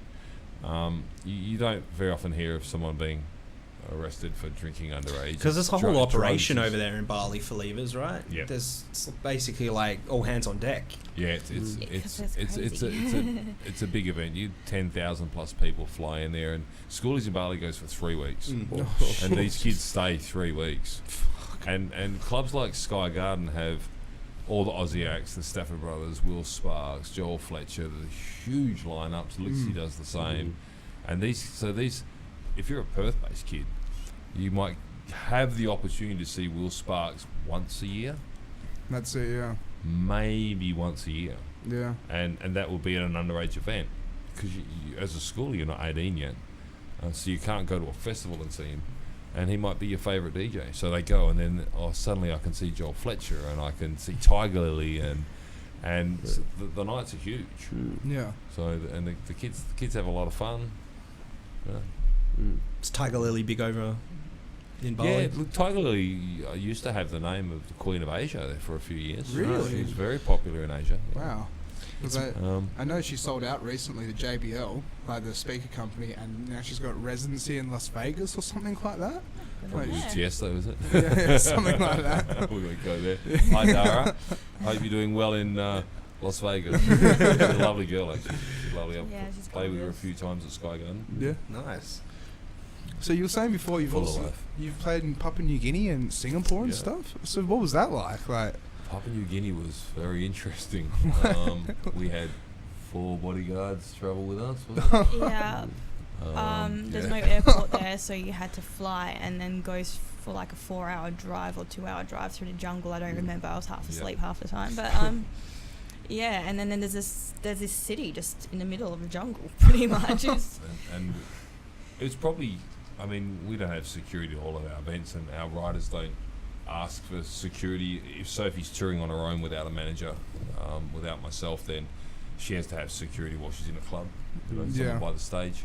I Well, get that walked makes- to the but- toilet and back, Yeah, that that kind of makes thing. sense Yeah, though. so Yeah. so you don't want like. But in it's just Papua way New things Guinea, we are. were on stage and we had 2 security personnel assigned to both of us, Yeah. 2 each. And everywhere we went on stage, though, we ended up having to ask them to get off the stage. Like, you couldn't perform, they're in your way, you're you tripping would over be them. singing and jumping, and then you turn around and you walk into the guy and you're like, "Excuse me," and Yeah. they move around you. It's, I don't think it's needed. I mean, we played in Malung, was it Malung? We showed up and did a sound check, and there was 350 kids at 1 o'clock in the afternoon outside the club waiting for a Oh, photo. that was Like, Monado. Monado. And they called the security from the local shopping centre to form a couple of queues, and we stayed 2.5 hours and took photos. Nice. You know, Good it's stuff. But when you say they though, is that the managing company? the Yeah, the people booking from the co- club, yeah. Yeah. Okay.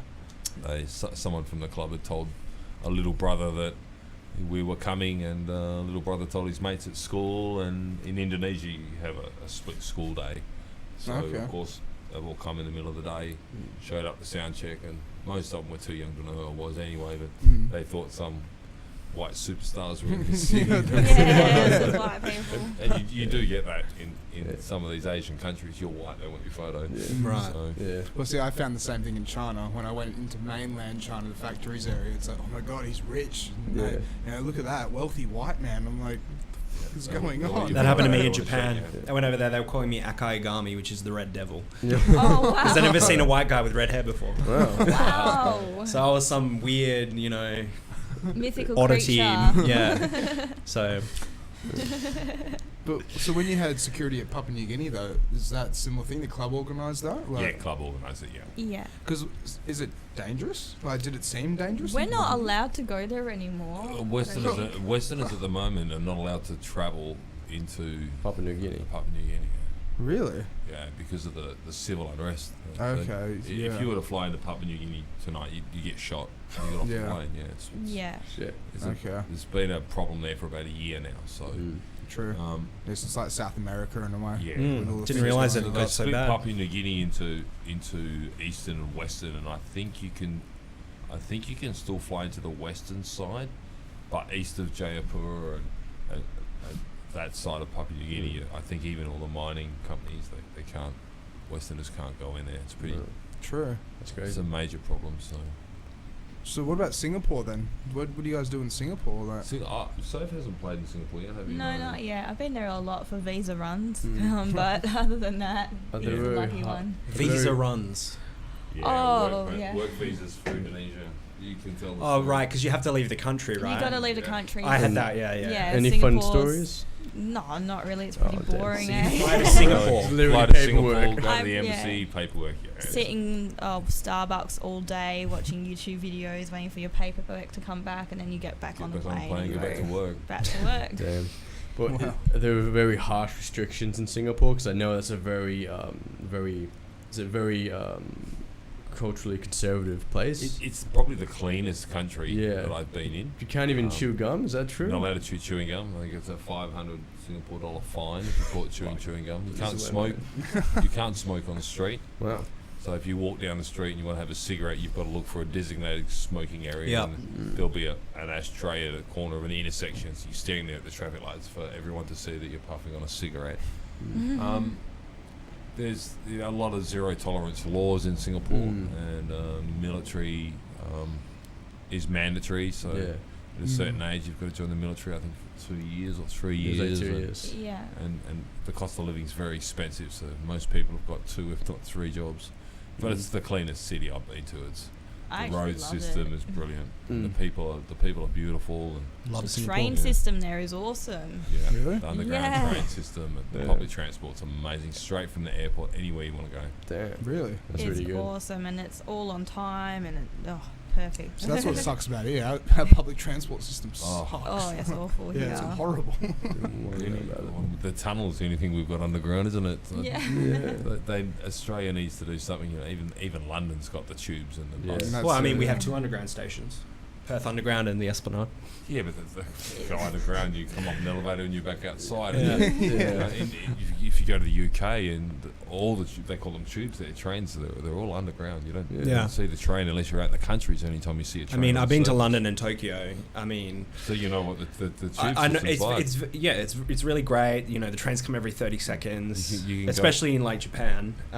But it's like the train stations are so close. You can literally walk to the next train station in like 2 minutes. You just- And I feel like the train system in like Western countries, like Perth, for example, is more set up for more long range transport. yeah. Whereas it's more convenient in Japan because it's set up to be more of a metro rather than a light rail system. Yeah. Yeah. Yeah. It is. I guess. Yeah. Yeah. Yeah.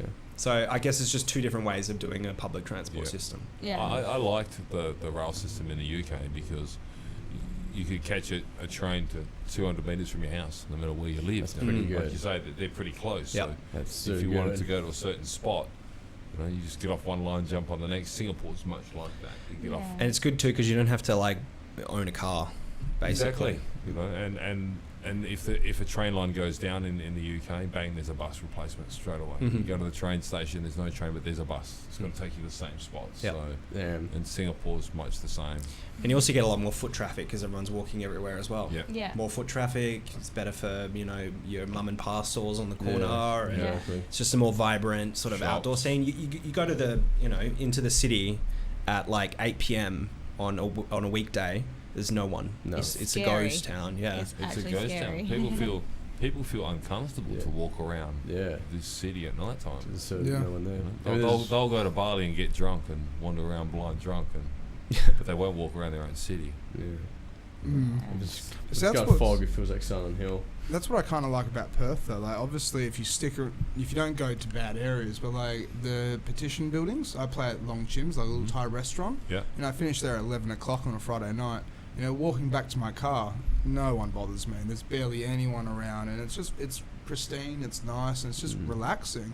But then, when I said I went to China, you're never alone in China. No matter what, there are people everywhere at Yeah. every hour of the night, and you can't help it. Yeah. But that's, it's the population density. But then, Yeah. then there's always someone there to witness a crime too. So there's Yeah. probably less chance of your backpack with your music and your headphones and it being Yeah. snatched from you as you walk out of the club. But Yeah. Yeah. you walk through Northbridge and people are saying, "I want money" or "I want cigarettes." Or That's exactly it. But that's, what are you looking Northbridge, at? so- And Yeah.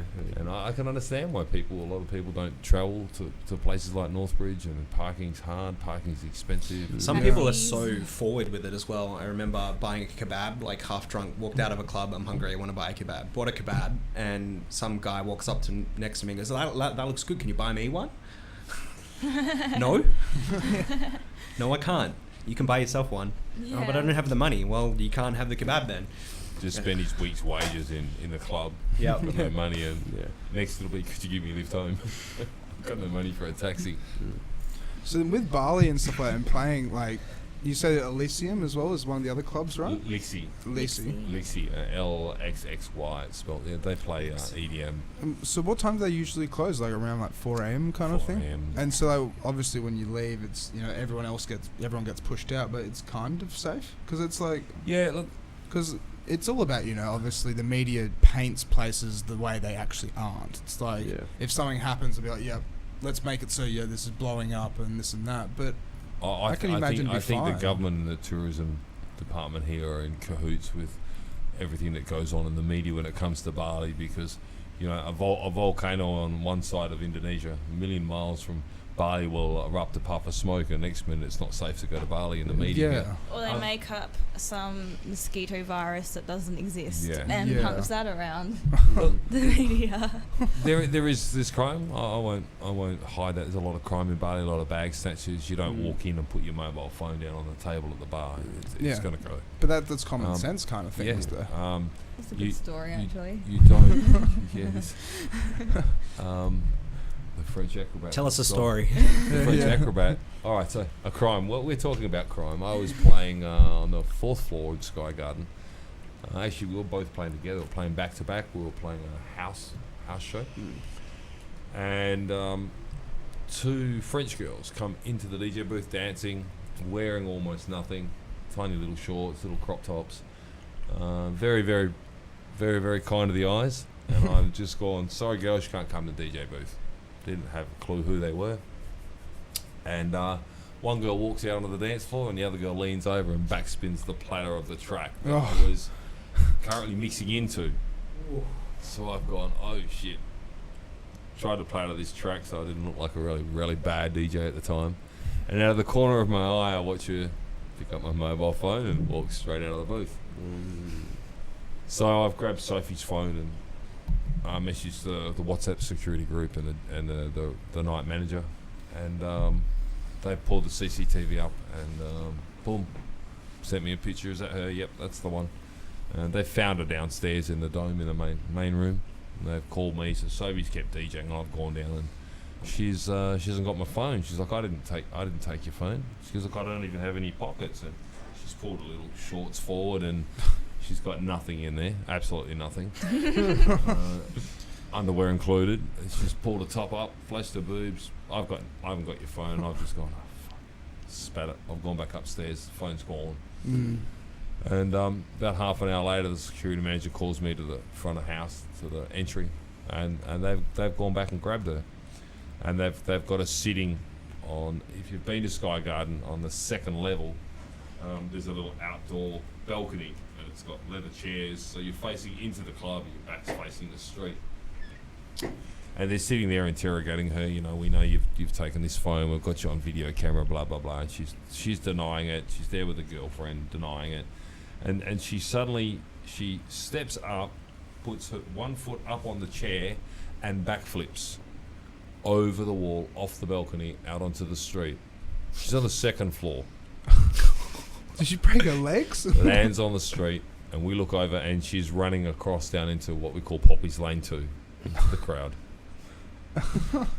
So we've yelled out to security, and they've gone down and chased her and brought her back to the club. Damn. Yeah, holy shit. She ninja'd out of the club. Must have been an acrobat or something, but turns out there was 4 of them. There's 2 guys and 2 girls, and the boys would be on the dance floor dancing, and the girls would take a phone and walk through the floor and pass it to one of the boys, and the boys would go and hide it. So the security manager decided to get security to hold it tight, and he went to the office and came up with a pair of handcuffs, and he put them on the table. He says, we're calling the police. He says, you're going to spend at least 3 months in an Indonesian jail. Yep. So she broke down crying. She goes, okay, I'll tell you where all the mobile phones are. He said, what? She goes, I'll tell you where all the mobile phones are. So yeah, I got mine back, luckily. So How, like, stealing the DJ's phone, like, that Yeah. is the most... Dumbest thing ever. Like, Yeah, talk about, like... it's very Dumb clever. people The doing DJ dumb can't really things. run out of the booth chasing you again. Yeah, so- that's Yeah, true. but it's also probably monitored and surrounded by security, and yeah. Who would think? But you know, most DJs, you're a DJ. You know, you're playing at Capitol, and 2 smoking hot birds come up, and you know, half naked, you know, into the booth and start dancing with you, and hey, how you doing? And can I play your song? And you know, it's not looking at your mobile phone, are you? Yeah, well, that's it. It's good cover. And you know, I think they've done 10 or 11 phones that night, so they were definitely paying for their Fucking world travels hell. through Asia by mobile phones. And you know. But you can't even really do that these days, though, in a way, because it's all fingerprint. That's locked. giving me an idea. Yeah. But yeah, it's Not sure you'd fit in one of those little skirts she had on, the shorts she had on. But Oh no, I can be the brains. I just Oh, You'd you'd be be the the main guy in the guy, middle of the yeah. dance floor. You'd Yeah. be the pimp, yeah. Yeah. That'll work. That'll work. No one suspects this. In 6-foot Indonesia, redhead. it doesn't matter what you have fingerprint lock and they'll get around it. This is Asia. These are the countries Asian people develop this technology. Yeah. They know how to break it. Yeah. So, every day you see mobile phones advertised. iPhones advertised at the price that they shouldn't really be able. You know they're not legit, but Yeah, I've lost a few phones in my day there. yeah. Don't ask Sophie how many phones she's lost or dropped. Or Yeah. we just had one repaired, didn't we? Yeah, and I dropped it again. But, iPhones. So speaking about DJing and performing, what's the biggest blunder that you guys have ever had? Blunder. Biggest mistake, yeah, well, I said mistake twice nearly. So I've had a few. okay, most recent one then. Oh, I accidentally played an artist. I was opening for an artist, and I accidentally played their track before them. Right. And I had to mix at it really quickly. Like, I just scrolled down, and I must have scrolled and hit the button on the same time and hit the wrong track. Yeah, that was pretty embarrassing for me. Did they get angry though, or annoyed, or?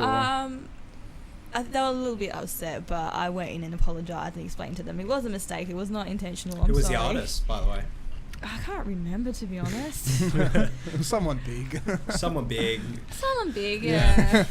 Yeah, there's been a few of them that we've opened for at Sky Garden. So yeah, you lose track of who it is after a while. I'm sure they just took it as a compliment, right? Yeah. You liked their track, you wanted to play it. I was playing it, and he was talking to someone in the green room, and he's like, "That's my song," and I'm like, "Crap, it's his song." I'm like trying to get out, but yeah, that's probably my most embarrassing I can think of. Mine was I think I stopped the music main stage at Paradiso Festival. Yeah, with the headphone thing. Yeah, I was wearing a set of Pioneer headphones with a big curly cord back in the day before I changed to V motor, and I was to the right of the mixer jumping up and down, and the cord was flicking up. Didn't even realise it. Hit the play button and Right. stopped the music in front of 3,500 people. I've done that so many times. Yeah. I don't feel so bad. I now. feel like I do it like every second. Did you But put I'm your not a hand- good DJ, Did you so- put your hands up in the air and scream out "What's up, Perth"? Or- Something similar, yeah, Yeah, basically. that's the easiest. Yeah, you got to call it out Yeah. yourself. Put your hands up in the air like you're Hardwell, Yeah. and the music stops. The first thing I do is look at the DJ. And if you've got your hands in the air, you stop the music deliberately. So Yeah. if you can That's train it. yourself to do that. Or look you like just do what I do and put hot cues at every drop, and then you just like go 3, 2, 1, hit the hot cue for the drop, and then you're all set. Yeah. So what made you? Oh, what were you gonna say? Sorry. No, that's go for it. What made you swap to V motor? Because me and Mitch have discussed this a couple of times. I love it. Honestly, I've got 3 pairs of them. Best headphones I've ever had. I love them bits. I think the chord thing, to be honest. I swear by Pioneer. I love the Pioneers. They're almost indestructible. And I tried a pair of V motors once for another DJ had them, and so you had the opportunity to have your logo branded on the side of That's them. it. Yeah. And I thought that'd be good for marketing, and I'll try a pair. I bought a pair, and they took me a few nights to get used to the frequency range in them, Yeah. and I haven't looked back. So I've had the same pair for 5 years. Same thing with me. I've had And, my pair for I think 4 years, and like Yeah. all the felts coming off the top, Yeah. and like Yeah. I've had to replace one of the cushions, like the ear cushions, but nothing's wrong with them. Yeah. Perfectly fine. Yeah, they still sound really good. I've got a Yeah. pair as well, but I think it's the humidity in Bali that's wrecked them. Like like you said, it's turned into felt. All the plastics come off. The cushions need replacing. Yeah. They still sound good, but they just look so horrible right now. I think it depends where you buy them from too. Some of them Yeah. are made in Asia, and some of them are made in America. And Yeah. mine, the cushioning's fine on mine, and I've thrashed mine. I mean, I look after my stuff, but I mean, they've seen a lot of shows. Yeah. And Sophie's pair would be half the age, and they they just fell apart, and fly they apart. were bought in Indonesia. And then I have a second pair in the studio that was also bought in Indonesia, and they're the similar thing. So I think maybe just the quality of the manufacturing from one country to the next can be Yeah. Just a little bit different. Yeah. And the other issue I have with them, which is something you guys wouldn't have an issue, it gets caught in my hair. Yeah. So I'm DJing, and then I put my headphones down so I can interact with the crowd. I'm like, untangling myself from headphones. I'm like, this is not a good look. See, And that's like, happened to me a couple of times with this, where it's like I'm jumping around and it gets wrapped around the cable, and Yeah. I'm sitting there, and that's what I love about V-Motor. Just You take pull it it- out, Yeah, pull and the it's cable out. like yeah. shit, just like unravel it. Yeah. Okay, next song. All right, and play next Yeah. song. Then unplug it again, try and And the unravel cables are plug and play. My headphone case has a spare brand new cable. it. Yeah, You know, that's the what's so last good thing you about want them. is to roll up to a show. You're playing to 1,000 kids and you can't hear in your headphones. Yeah. And the booth monitors don't work, Yeah. which is more than often in an Indonesian club. Mm. You get there and you can't hear anything, so suddenly I could go back to the silent disco and mix in my headphones, and then there's no stage presence when you're doing that. It's all concentration. And the V-motors are just so simple. They're brilliant. They've got the dual jack. Yeah. Someone wants to play back to back with you, they could just plug straight into your head, into the base of your headphone cord. And Yep. they're brilliant. They're almost indestructible, I think. So. Talking about humidity as well, just before, how do you guys find doing like playing gigs over there and stuff? I've never sweated so much in my life. yeah, that's what I mean. Like, I do not feel very girly afterwards. I feel disgusting. you'd have a cold shower and just forget about Yeah, it. you take a change of clothes to a show, that's for sure. Yeah, so All wet that's the wipes, extra prep you just- take into the set. You bring extra clothes and a towel. He's Or got a towel. Yeah, I have a towel on my right on the stage and lots of water, and Yeah. I'm soaked. I have to get changed. You know? So I have my own branding clothing. So I come off stage. I go in the green room before. If you've got to come out and do photos or something, I change my shirt. Last thing you want is guys and girls hugging you for a photo and you're soaking yes, wet. Armpit sweat pits. But, Yeah. but to be honest, there's no humidity here, and I'm still adjusting. I've been back here 2 months now, and I'm still adjusting to the heat here. Thinking, you know, I miss Asia. Yeah. I'm used to the humidity now. I don't mind it. yeah. Um, How long have you been in Indonesia now for? Indonesia 5 years. Yeah. And then back. We've been back here 2 months. so. Right. How long you been in Perth? Why? Any reason why you come to Perth? Like, Yeah, look, my mum, God bless her, is very sick, Yeah. and she spent the best part of the last 6 months in and out of hospital. So we yeah, were yeah. flying back in between tour shows, and then we took some time off at Sky Garden, and 1 month led to 3 months, and they were a bit upset with us that we were away 3 months, and we had to go back, and then she got sick again, and I just said to Sophie, look, you know, it's a delicate time of the year coming up to the festive season, That's and it. she definitely hasn't been well, and I want to go home and spend Christmas with her and my family, Well, that's exactly it. and I had a choice to make. You know, touring was busy then, and it was the right time for me to push outside of Asia or into other Asian countries, and I'm a bit old school. Family comes first, and yeah, that's good. Well, that's the way to do That's it. good, man. Yeah. So- It is Respect the way to that. do it. I That's felt really- sorry for Sophie because she's sort of where I go, she goes, and she got dragged back. And No. Family does come first. But, I'm the same. yeah, so we're back. Yeah. We've been here 2 months, and we haven't really announced that we're back. I've done a few sneaky shows, and Sophie's done a Yeah. few sneaky sets. Just- Claremont Hotel. I've done a few at Hugo's. Just and doing it all in our own Well, what time. about but I podcast? guess Is the this world like will the know now we're announcement? back. Yeah, hi, so, we're back. yeah, I've got a couple of shows. I've got actually next, not this weekend coming, the weekend after. I've got 4 shows in Geraldton over the weekend to do. So Really? Shit. There you go, man. 2 shows on the Friday and 2 on the Saturday. So Geraldton apparently always goes off. yeah, it's Yeah. a good city. I Yeah. love going up there. I used to go up and do the Stereosonic launch parties Right. and Halloween and stuff. A lot of fun. You know, it's a bit of a surfer town, but they all know how to party. It's good Yeah. fun. Yeah. Talking about Hugo's, because like on that Sunday that just went past when I did that long ass set, right? The guy John Bertram has actually approached me to ask to see if I want to do sets on Friday night at Mhm. Hugo's. What's it like in there? I've never been in there. Look, Hugo's used to be called the Clink. I don't Yeah, know if yeah. you remember the name? It hasn't changed much. It's had a bit of a renovation. They play old school. They don't play bangers. Yeah. So nothing that you'd hear on. So on like any 80s, animal 90s, sets. and 2000s. 80s, 90s, older the better. Okay. Um, That sounds right up yeah. my alley, to be honest. you know, just a dance along crowd, and you know, it's the average Frio crowd. It's a Yeah. lot of fun. Yeah.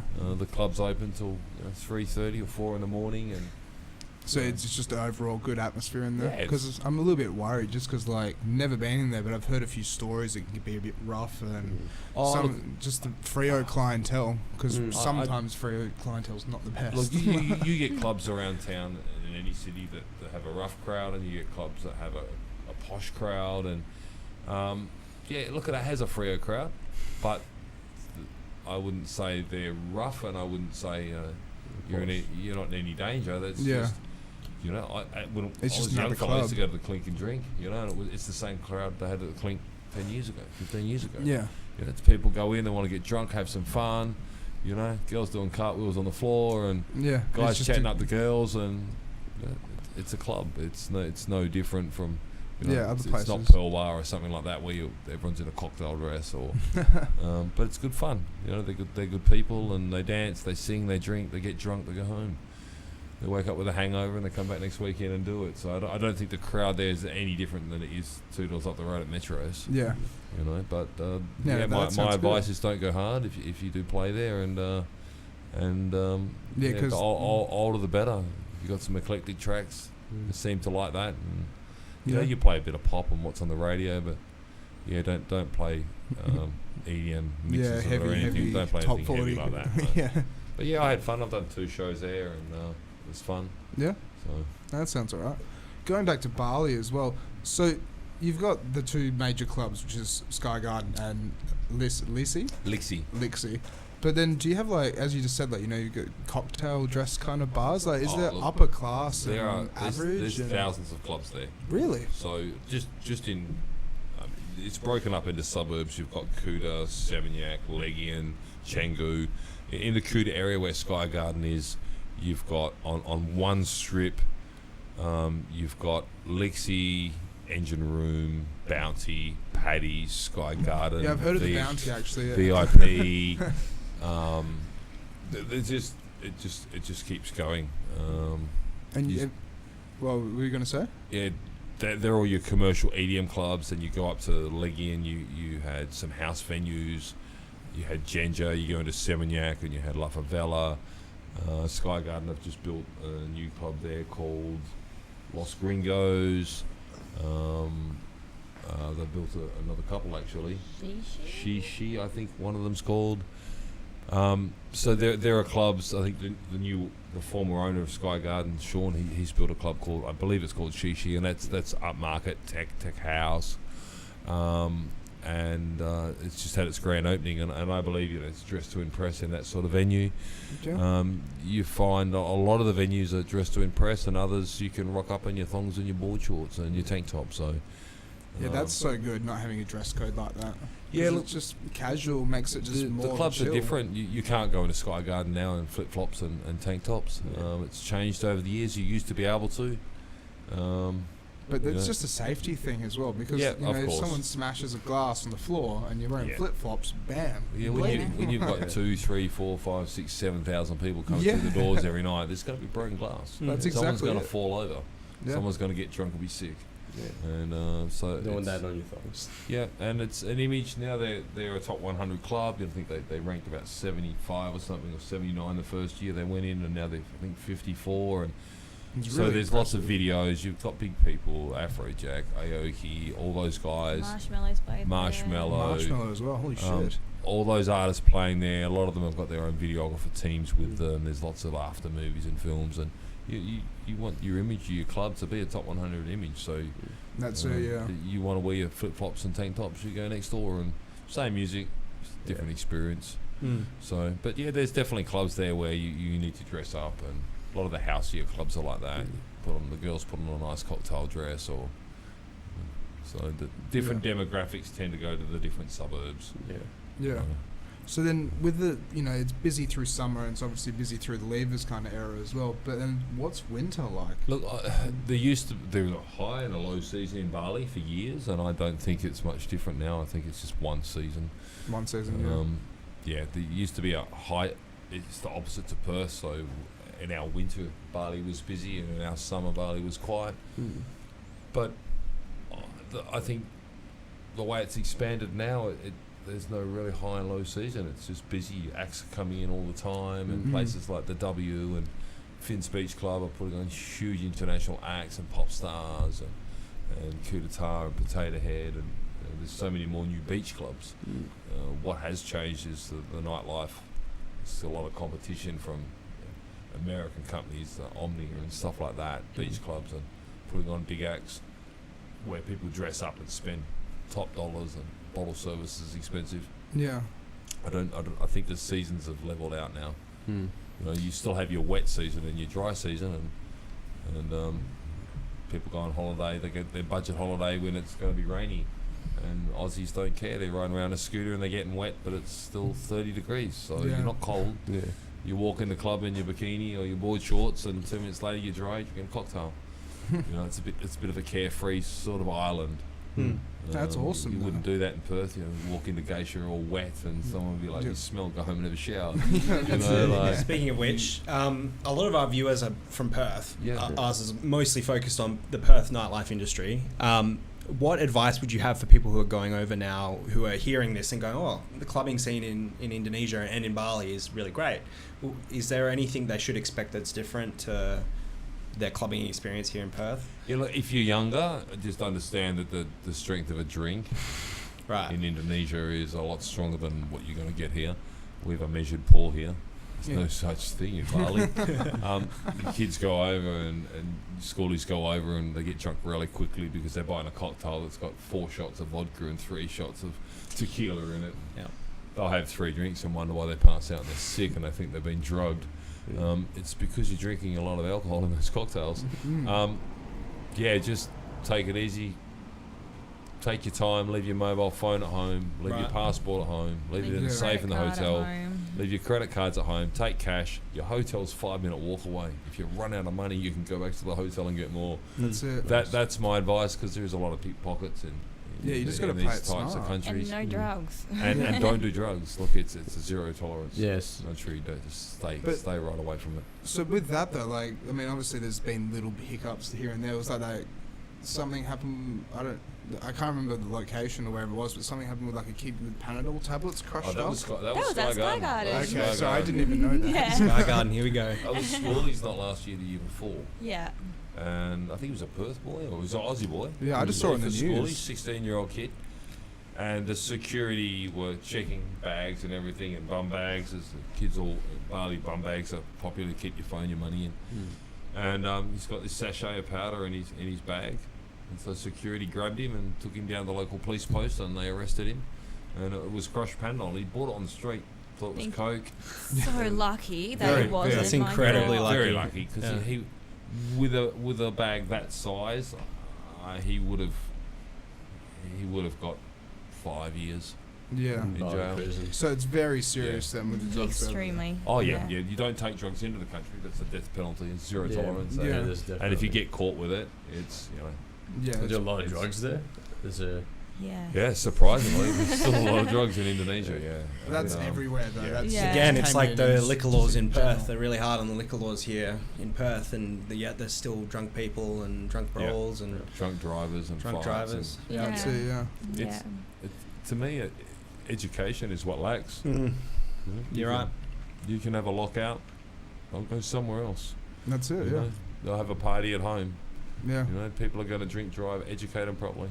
that's it. And they don't have So- to get aggressive in the streets Yeah. and do this or do that. Yeah. People get upset and frustrated if they can't go from one venue to the next, and you're locked in, and you know the venues start to see less trade, so they put their prices up. So we drink at home before we go out. Yeah. Well, that means we're risking our lives and our friends' lives because we're driving while under the influence of alcohol. Like, That's it. it's a vicious circle. It's education's the key, I think. Mm. And a car crash can happen in the blink of an eye. Yeah. No. And it's not fun. It's not fun at all. But with that as well, so like talking about car crashes, but like in Bali, Specifically car crashes? everyone uses a scooter though. Like, Yes, so there's cars and scooters, but the majority of the people, Indonesia is the 4th largest populated country in the world, and the roads were never designed for cars. really, So to drive cars side by side on most of the roads is almost impossible. You're on the footpath. Everybody's on a scooter, you know, and we had big bikes, we sold them, and we bought scooters. The scooter was just easier.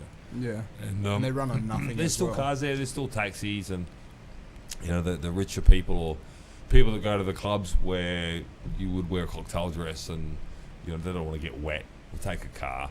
Yeah. If we had a show where Sophie was playing the violin, we'd take a car. Yeah. Because so you your don't want to get equipment's there all safe. wet and stuff like that. But and on any given day, it wouldn't rain until we were about to leave our villa to go to work. We'd get soaking wet and have to get changed and work before we went on stage, and that's just the way of life. It's Yeah. That um, was just typical. you get to work and there's mud all up your legs, and you got to wash them, or you wear your flip flops because there's too full of water in the street, and then you put your shoes on when you get into the club. And everyone rides a scooter around, and it's just. It actually sounds like so much fun though. It's just different to here. Like, It's fun. Really different. You Yeah. just got to be smart and understand that there's no road rules over there. They drive on the wrong side of the road. They drive on the footpath. They drive everywhere, and you just got to know that someone's going to pull out in front of you at any given second and prepare to stop. And I'm surprised there's not more deaths. I mean, there are a lot of deaths, like scooter accidents in Indonesia. I think averages. I think the last time I looked, about 11 people a week die in motor vehicle accidents in. That's and, hectic. I mean, I can always Google it. Yeah. Yeah. You do. Let's have a look. I'm sure the last stats I saw said about 11. So have you done the circuit most around Bali other than just Holy Skygun? Like played shit. it all Yeah, different I've played places? it pretty much. 30,000 per year. Oh. Is How the many? road toll. 30,000 per Holy year. shit. Yeah. Yeah, you gotta be so careful. That's a over lot there. of people. Okay, thanks for that. You're welcome. So if you're going to Bali, wear a helmet. Yeah, that's it. Yes. Preferably have a license. And a shirt. So your insurance is Yeah. valid. Yeah. And a shirt, yeah. Yeah, that would suck if you fell off without a shirt and scrape along the pavement. Yeah, that would be awful. Yeah. It's It's not a what you lot. want. That's a lot of people, isn't it? Yeah, that is. Yeah, Bali, I've done the circuit. I've played at most venues. I've played at Finn's Beach Club, Ginger, and all of the places, Lixie, Sky Garden, So- Soka. Other than Skygun, what would you say is your like top 5 places to go for like a tourist? Because if I was to go over there, I'd hit you up. And be like, Okay, you know, for a Western hang for a out, Western but- tourist, I would look at day clubs. I would look at Omnia. Day clubs? Yeah, So- if you're going out during the day, I would check out Omnia. It's an experience. I would check out Finn's Beach Club, even Kudetara Potato Head. If you want to have a cocktail and watch the sunset. Nighttime, Perth Kids, La Favela, you're going to love that. Yeah. Los Gringos, straight across the road. Obviously Sky Garden. Red Ruby if you're into house and techno. Lost City up in Canggu if you're into old school hip hop. Yeah. So It's a good Old Man's variety. on a Friday night in the car park on the beachfront in Canggu is also a good night. It's open format, hip hop, a couple of thousand kids in the car park dancing, drinking beer. Across the road is a lawn, isn't it? That's what it's called. Yeah, the lawn, That's popular too. That's a popular place on a Friday night. So What's your favourite place? That's good. Mine. Apart from Sky Garden. Yes, of course. I'm contractually obligated to say that Sky Garden is my favourite. I don't know. Like, I don't know. I guess it kind of depends. We don't really go out together just ourselves very Yeah. often to Oh. other places. I think We when we always go did out it in a was group. Ginger, Kudetara. Yeah. It was actually the more housey Red clubs, Ruby. believe it or not. Because you're playing commercial Yeah. and EDM, Yeah. You just get trance, sick of it. non-stop. Your brain just gets And saturated with that. So We'd we go out and listen to tech house DJs or yeah, house DJs or Definitely. local house. I've always found tech house boring. I don't know why. I think I'm just listening to the wrong tech house, but it's just maybe you're listening yeah. to the wrong people playing it. No, I'm joking. Yeah. Yeah, but no. Can be a very boring 4/4 genre, can't it? But yeah, it's always there's a lot of there's a lot of cross genre now. You know, Yeah. genres have changed. Every week there's a new genre, and we got house, bass house, tech house, no, that's deep exactly house, it. and House, you know, house. I'm right into bass Yeah. house at the moment. But as we were talking before, and you're saying you knew someone playing bass house at 110. I'm playing my bass house at 126. So Yeah. I produce It's bass probably house a different tracks at bass house. 126. That's so exactly it. So- That's what I was asking the guy. Yeah. It's like I thought bass house was like 120 to 130, somewhere in between It there. is. Yeah, And that's he was what I telling me thought 110. too. I'm like, it's not No, bass house. it's not Like, bass It's house, probably like no. trapeze sort of shit or something. Could be but- bass or Yeah. I don't know. And then just turn into Mariah Carey instead. Yeah. Like, you should have seen it though. Like, because Corey was there, and if you ask him about it, he was standing right next to me, like, "What the fuck is going on?" Mariah Carey. Yeah. That's Such a that's funny about night. as bad as the time a DJ played Pineapple Pen and Oh, What? what? Pineapple pen in the main room at Sky Garden in and front of got- thousands of The- people. how did the- he got told if he played that again he'd get fired. He was one of the major residents, one of the big players there. Good DJ. It was pretty funny. It was a good laugh. I won't mention any names. So we all having a bit of piss take on the DJ forum group, and then someone said, "Well, Jace, you can't talk. You played barbecue last night." And I'm like, "Well, damn it, I didn't do that." He's made I have a mashup of levels in barbecue, and it's just. Yeah, it's a bit of a vocal stab and then it's levels, but because it's got that barbecue element, I copped it. So Though he's done a couple of he made a couple of joke kind of tracks where it's oh yeah, I pranked building the crowd. up and then halfway through about build up it Plays the stops and plays the then Bee Gees or Yeah. it plays something completely record scratch off track. and yeah, play something different, and you hide behind the decks, and they're like, "What the hell's going on here?" And then suddenly, Maston Kutcher are known for it, you know, the Yeah. great, that's it. great Troll- Australian kind of acts, troll tracks. and Maston Kutcher do it all the time, and Yeah, and then funny turn to down for watch. what? Mm. Yeah. So Yeah. Yeah, I actually learned that from them. So Yeah. See, I've started doing similar things as well, where it's like, funnily enough, there's this guy called Richard Cheese, right? And he's booked over in Las Vegas at some sort of like jazz bar kind of thing. Where that's his DJ name, Richard Cheese. yeah, Richard Cheese. Okay. But he makes covers of things such as like, Cannibal you know, Corpse. no, not even that, like Let the Bodies Hit the Floor and Yeah. Killing in the Name, but it's done like an old school, like, St. Frank Sinatra style. can you pull it swap. up? Oh, Oh, really? wow. It's like Yeah. it's all crooning. Put on It's actually Welcome to the great. Jungle by Richard Cheese. No, and he's it's done Cannibal so Corpse. fun. He's actually done Cannibal Corpse. That's ins- Really? Yeah, That's he's done Wow. Yeah. like fucked with the You knife. gotta hear that this. was Like, it. just listen to the intro. And I find this just hilarious playing out and about because people just look at you like, "What the fuck is this?" And then it just goes, "Welcome to the jungle." That's pretty You great. can turn it up. I'm at max. Oh wait a minute. Oh, we don't have sound. Give me. Hey, we've just done an interview and it's not recording. Found it. It's all good with G. All right. Beautiful. So funny. I love playing this song out and about. I played it on that Sunday night, and people just looked at me like, "What the fuck is this?" And then I went straight into Welcome to the Jungle, the Yeah. actual proper one. But after letting it play out for a bit, Endorse to do this. Yeah. Nicholas would love to do this. oh, you know Endorse as well? Yeah. No Great guy. shit. Yeah, he's really good. Very talented musician and artist. See what I mean? Yeah, Nick would get away with playing this. Definitely. He would. He'd pull it off. Right up his alley. And he'd beat match it into something top 40 too. It's good. It reminds me of I was headlining schoolies in Rottnest one year. I was headlining schoolies in Rottnest and we played a beach show and a night show every day Oh, for a yeah. week. And I opened with a Michael Bublé track Hmm. on one of the night sets. And it worked? Or? And the DJ before me had played, and then it echoed out the silence, and I started this intro, and all you heard from the crowd was, "What the fuck?" One kid was like, One what kid. the? It was Michael Bublé.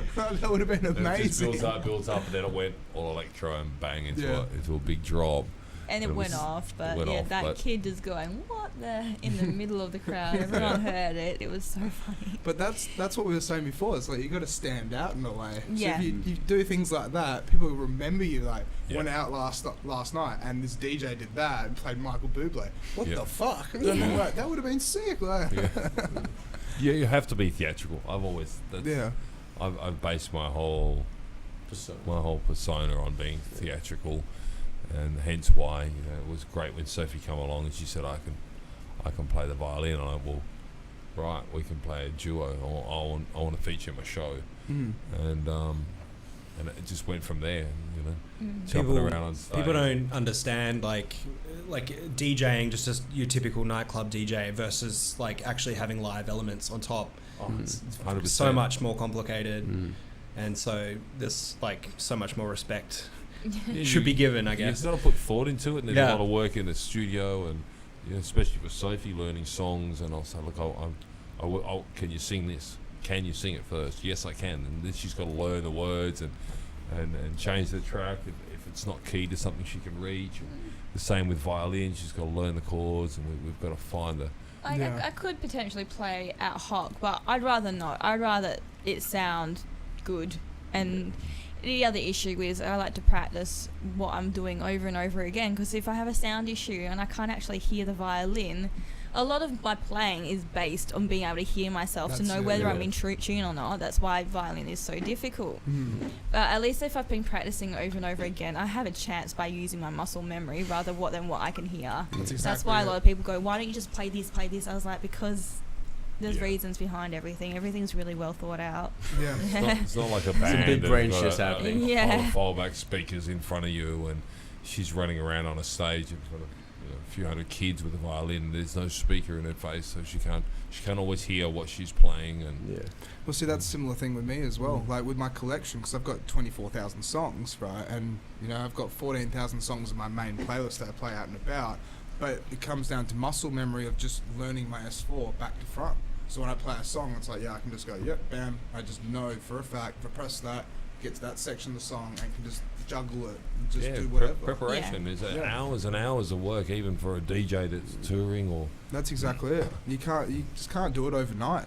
And people try and do it overnight, but it doesn't really work out. Well, I've tried it overnight, and those are the times when the show hasn't worked out. So you're completely on the money there. I think if you're a full-time DJ, when you're not on stage, you need to be, at the laptop. You need to be researching for music, what works, learning, mixing, practicing.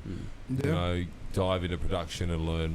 Start with your own mashups, make some mashups, learn how tracks work and key together. That's exactly it. And marketing, writing to people, making a press pack, sending it out, following it up, sending emails. It's a full-time job. You might only play for an hour every night, but it's a full-time job if you want to be successful at it. Yeah. So that's what Andre's always told me, where it's like always go through Spotify's newest top 40 and like always look at the Billboard 100 and stuff. Because if new songs come out and I go and play in Beachfront in Scarborough, I got to play Lizzo kind of thing. I have to play. Look, if you're playing those styles of venues, you have to have those tracks. You have to stay on top of it.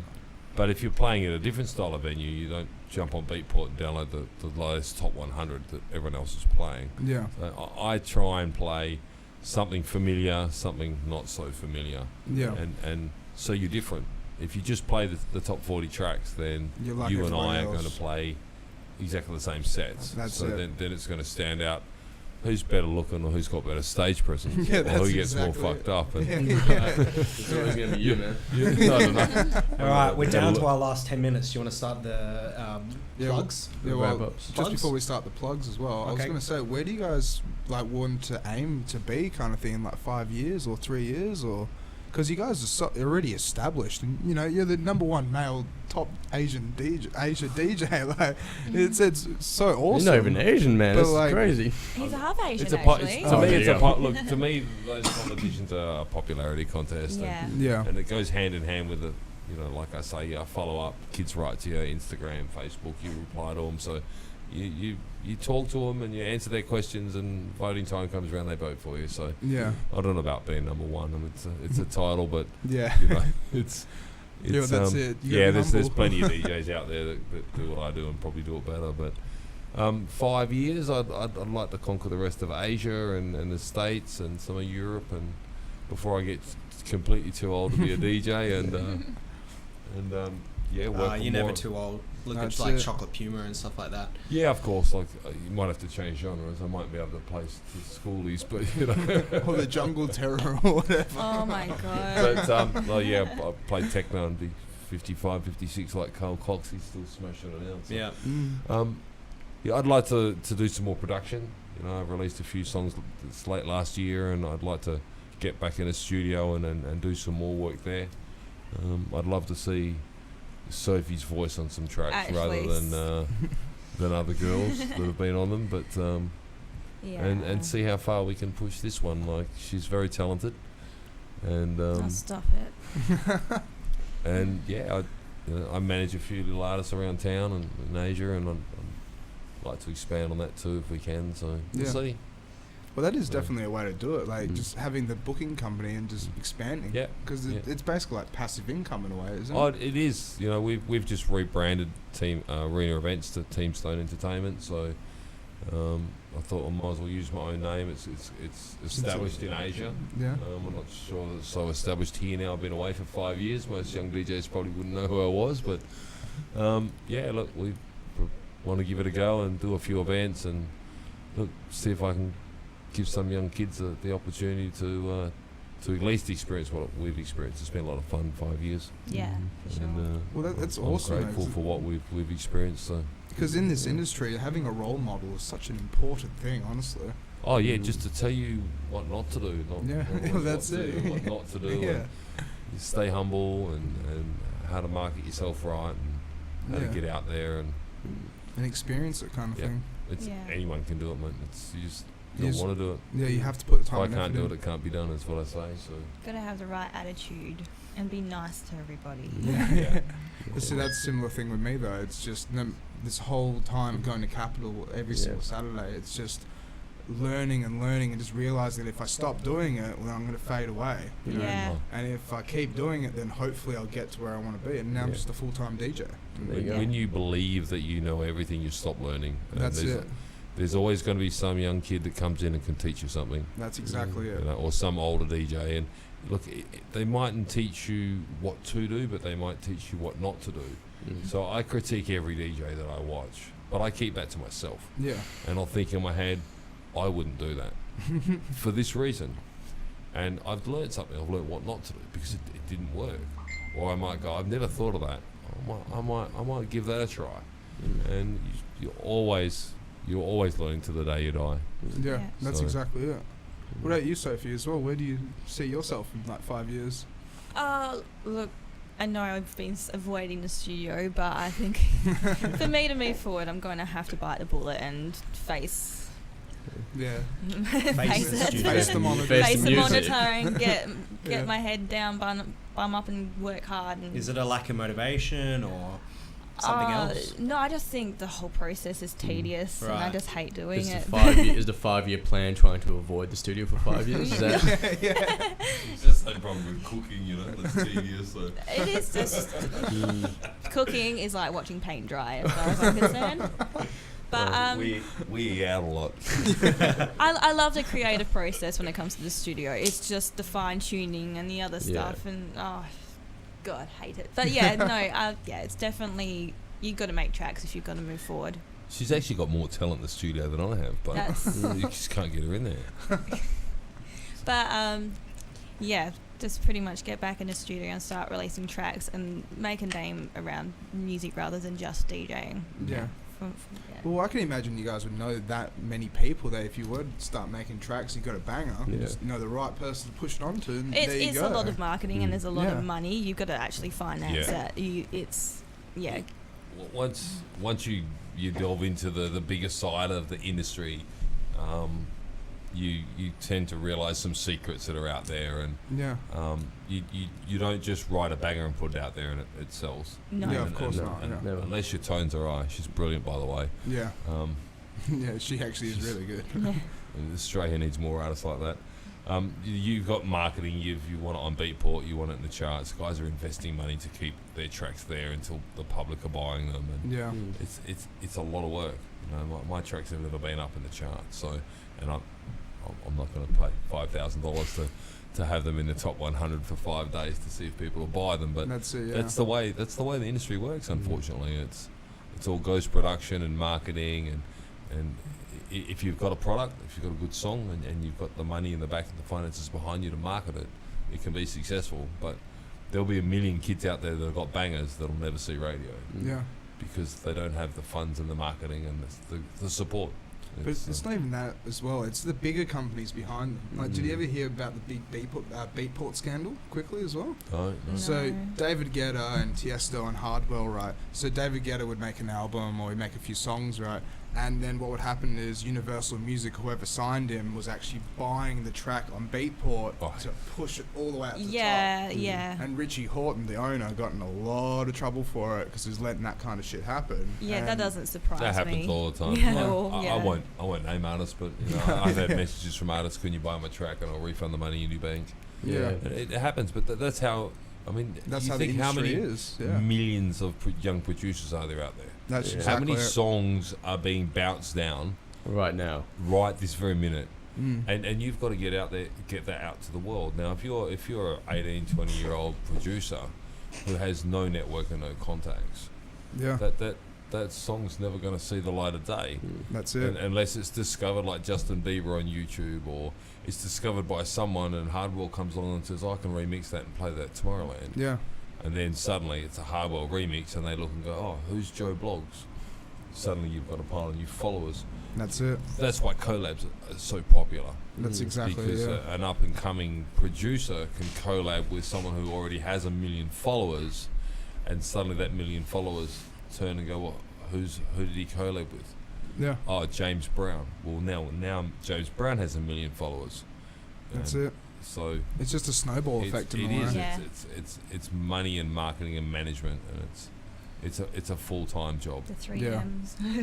That's it. And it doesn't always pay off sometimes. No. No. It's the lucky ones that are willing to put the hard yards in, and socialise and get their name out there and just Yeah. push and push and push. They make it work. Yep. Show your face in the clubs you want to play at. Be nice to everybody. Be, Yeah, rule one: be humble. yeah, On stage, be a superstar. Play your right slot time. To play to your slot time, and but you have to market yourself. You have to decide whether you want to be a product or a service provider. And if you want to be more than a service provider, you know, Big W, Coles, Kmart, they market a product. that's it. You don't buy Tip Top bread No, unless it's marketed, it's advertised, it's wrapped. Yeah. well, not even No. that. The bloody, what was it, the Christmas little toy things or whatever you used to Yeah. get, the little tiny like Vegemite jars and Yeah. stuff. Oh, yeah, And yeah. it's like they're marketing the shit out of that, and they're Yep. making a lot of money, but people are buying it. Yeah. People are just fighting over it Yeah. and stuff. Yeah. When But you that's want the to way buy it is. anything, what do? You jump online and get a review.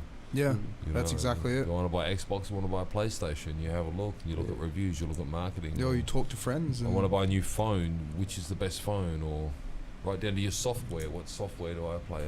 Do I work with Ableton or Logic or Well, see, that's like You with know. this Huawei phone. I love it to bits. I get like a 2-day battery life out of it, and great. But since it's Chinese, I found out they actually sell the data to the South Africans. It gets leaked everywhere. Oh, and lovely. then, yeah, Oh, wow. the first week of having it, someone from Russia tried to hack into my Google account. Oh, no. And 2 weeks after that, someone from, where was it? Someone from Italy, I think it was trying. It's probably like a VPN or whatever. Yeah, was trying to get into my Ubisoft account. And I'm like, okay, when is this going to stop? Happened for the next 2 months until I just changed everything to 2-factor. But it's like Yeah. great phone, but negatives. Yeah, some negatives there. Negatives in that. I had even this week I had someone try and change the password on my Instagram account. It's just- Yeah. Do you get hacked a lot? Like, do you Oh, guys no. get hacked? They try. They have a good go at him. I'm not. I don't have as many Yeah. followers as Oh, him, there's so a don't few, try so you're with me. safe. But Yeah. I'm safe until I'm They popular. There's I think if you go on Instagram, there's half a dozen Jason Stone official profiles, Yeah. and because they take deposits for bookings, so Cheeky, No cheeky. shit. they'll, Damn. they'll sell you and take the money if they can. Fuck. That is cheeky, man. That's very So bad. that whoever's popular at the moment, they do it too. So I'm sure they do it to other people too. But Yeah. All right. Well, quickly, we'll hit 2 hours. no worries. We should do the plug. So, what type of You want me to do it? Yeah, you do it. So this is the moment where we give you guys the opportunity to plug any events or any songs or Up-and-coming things any or- up and coming things you want to plug Event. All right. to the world. To the If world. there's nothing, then I guess there's nothing. You can just say hi. All right. Yeah, weekend fortnight coming, guys. I'll be up in Geraldton. I've got 4 shows. You can catch me at the Geraldton Hotel and at Vibe Nightclub both Friday and Saturday night. So if you're in town, come down and party. And I'm quiet in the corner. I'll probably be there with him partying, so come say hi. Do you have any gigs booked? No, I haven't actually No. actively gone out and searched Right. for gigs, so yeah, no, we've just come back Having a and bit of a spent break. time just with focusing Mum. on and Mum. Really. Mum's actually in hospital at the moment, so Right. she was home for Christmas, but she's got sick again and gone back in hospital. Mm. And so we haven't been marketing being available. I've had a few shows offered, so Yeah, just taking a break kind Yeah. of thing. take a break and spend time with family. And Yeah. but yeah, when she comes out of hospital, we'll get back into it. We'll Yeah. Show chatting our to a few faces to people about some shows and Yeah. stuff. So Well, we haven't even I hope your mum has a speedy recovery. Thank you very much. Yeah, 100%. But yeah, just shout out to all the Perth DJs. So the ones I haven't seen for 5 years and the ones I haven't met yet. I look forward to catching up with you all when we're out and about. And We look forward to seeing you out there. Mm. Thank Yeah. you. Yeah. All right, should we wrap this up? We should. All right, well, thank you, Jason. Thank you, Sophie. Thank you for having us. so much for coming on and being our first guests of the year. It's been a Thank you. great podcast. It's exactly the way I wanted it to happen. Thank you, Damo, for Oh. being our co-host. Oh, it's a pleasure. Even though you're kind of quiet, but it's all good. I just let the conversation flow. He man. was absorbing as That's well. I know so much now about Bali and Indonesia. you guess talk too much. See? Yeah, exactly. No, that's the idea. Yeah, exactly. That's my job, man. Yeah, come We're on. here for you. We're just Yeah, exactly. getting that I information. appreciate Thank you you so much. wanting to have us on your show. Yeah, I hope 2020 does great things for you guys. I really hope so as well. Exactly. I really hope so. And thank you for Mitch for running the cameras and doing behind the scenes work and chipping in when you can. Cheers. Thank Making sure you. there was no blue screen. Yeah, that's it. Hey guys, shout out to Visser. time. Otherwise, we'll be here for a while. Can you edit me? I'm losing my tans. Yeah, that's alright. I'll give you some rosy cheeks. Yeah, no worries. So this is episode 12 of the Infra-Red podcast, and we are signing off. Mm. Thank you for joining in and watching, and we'll be back next week. We've penciled it in, but we're going to have Brooke Triplett and Hugh Marsh back on. Nice. Yeah, thank you for watching, and we'll see you next week. Hey. Catch ya.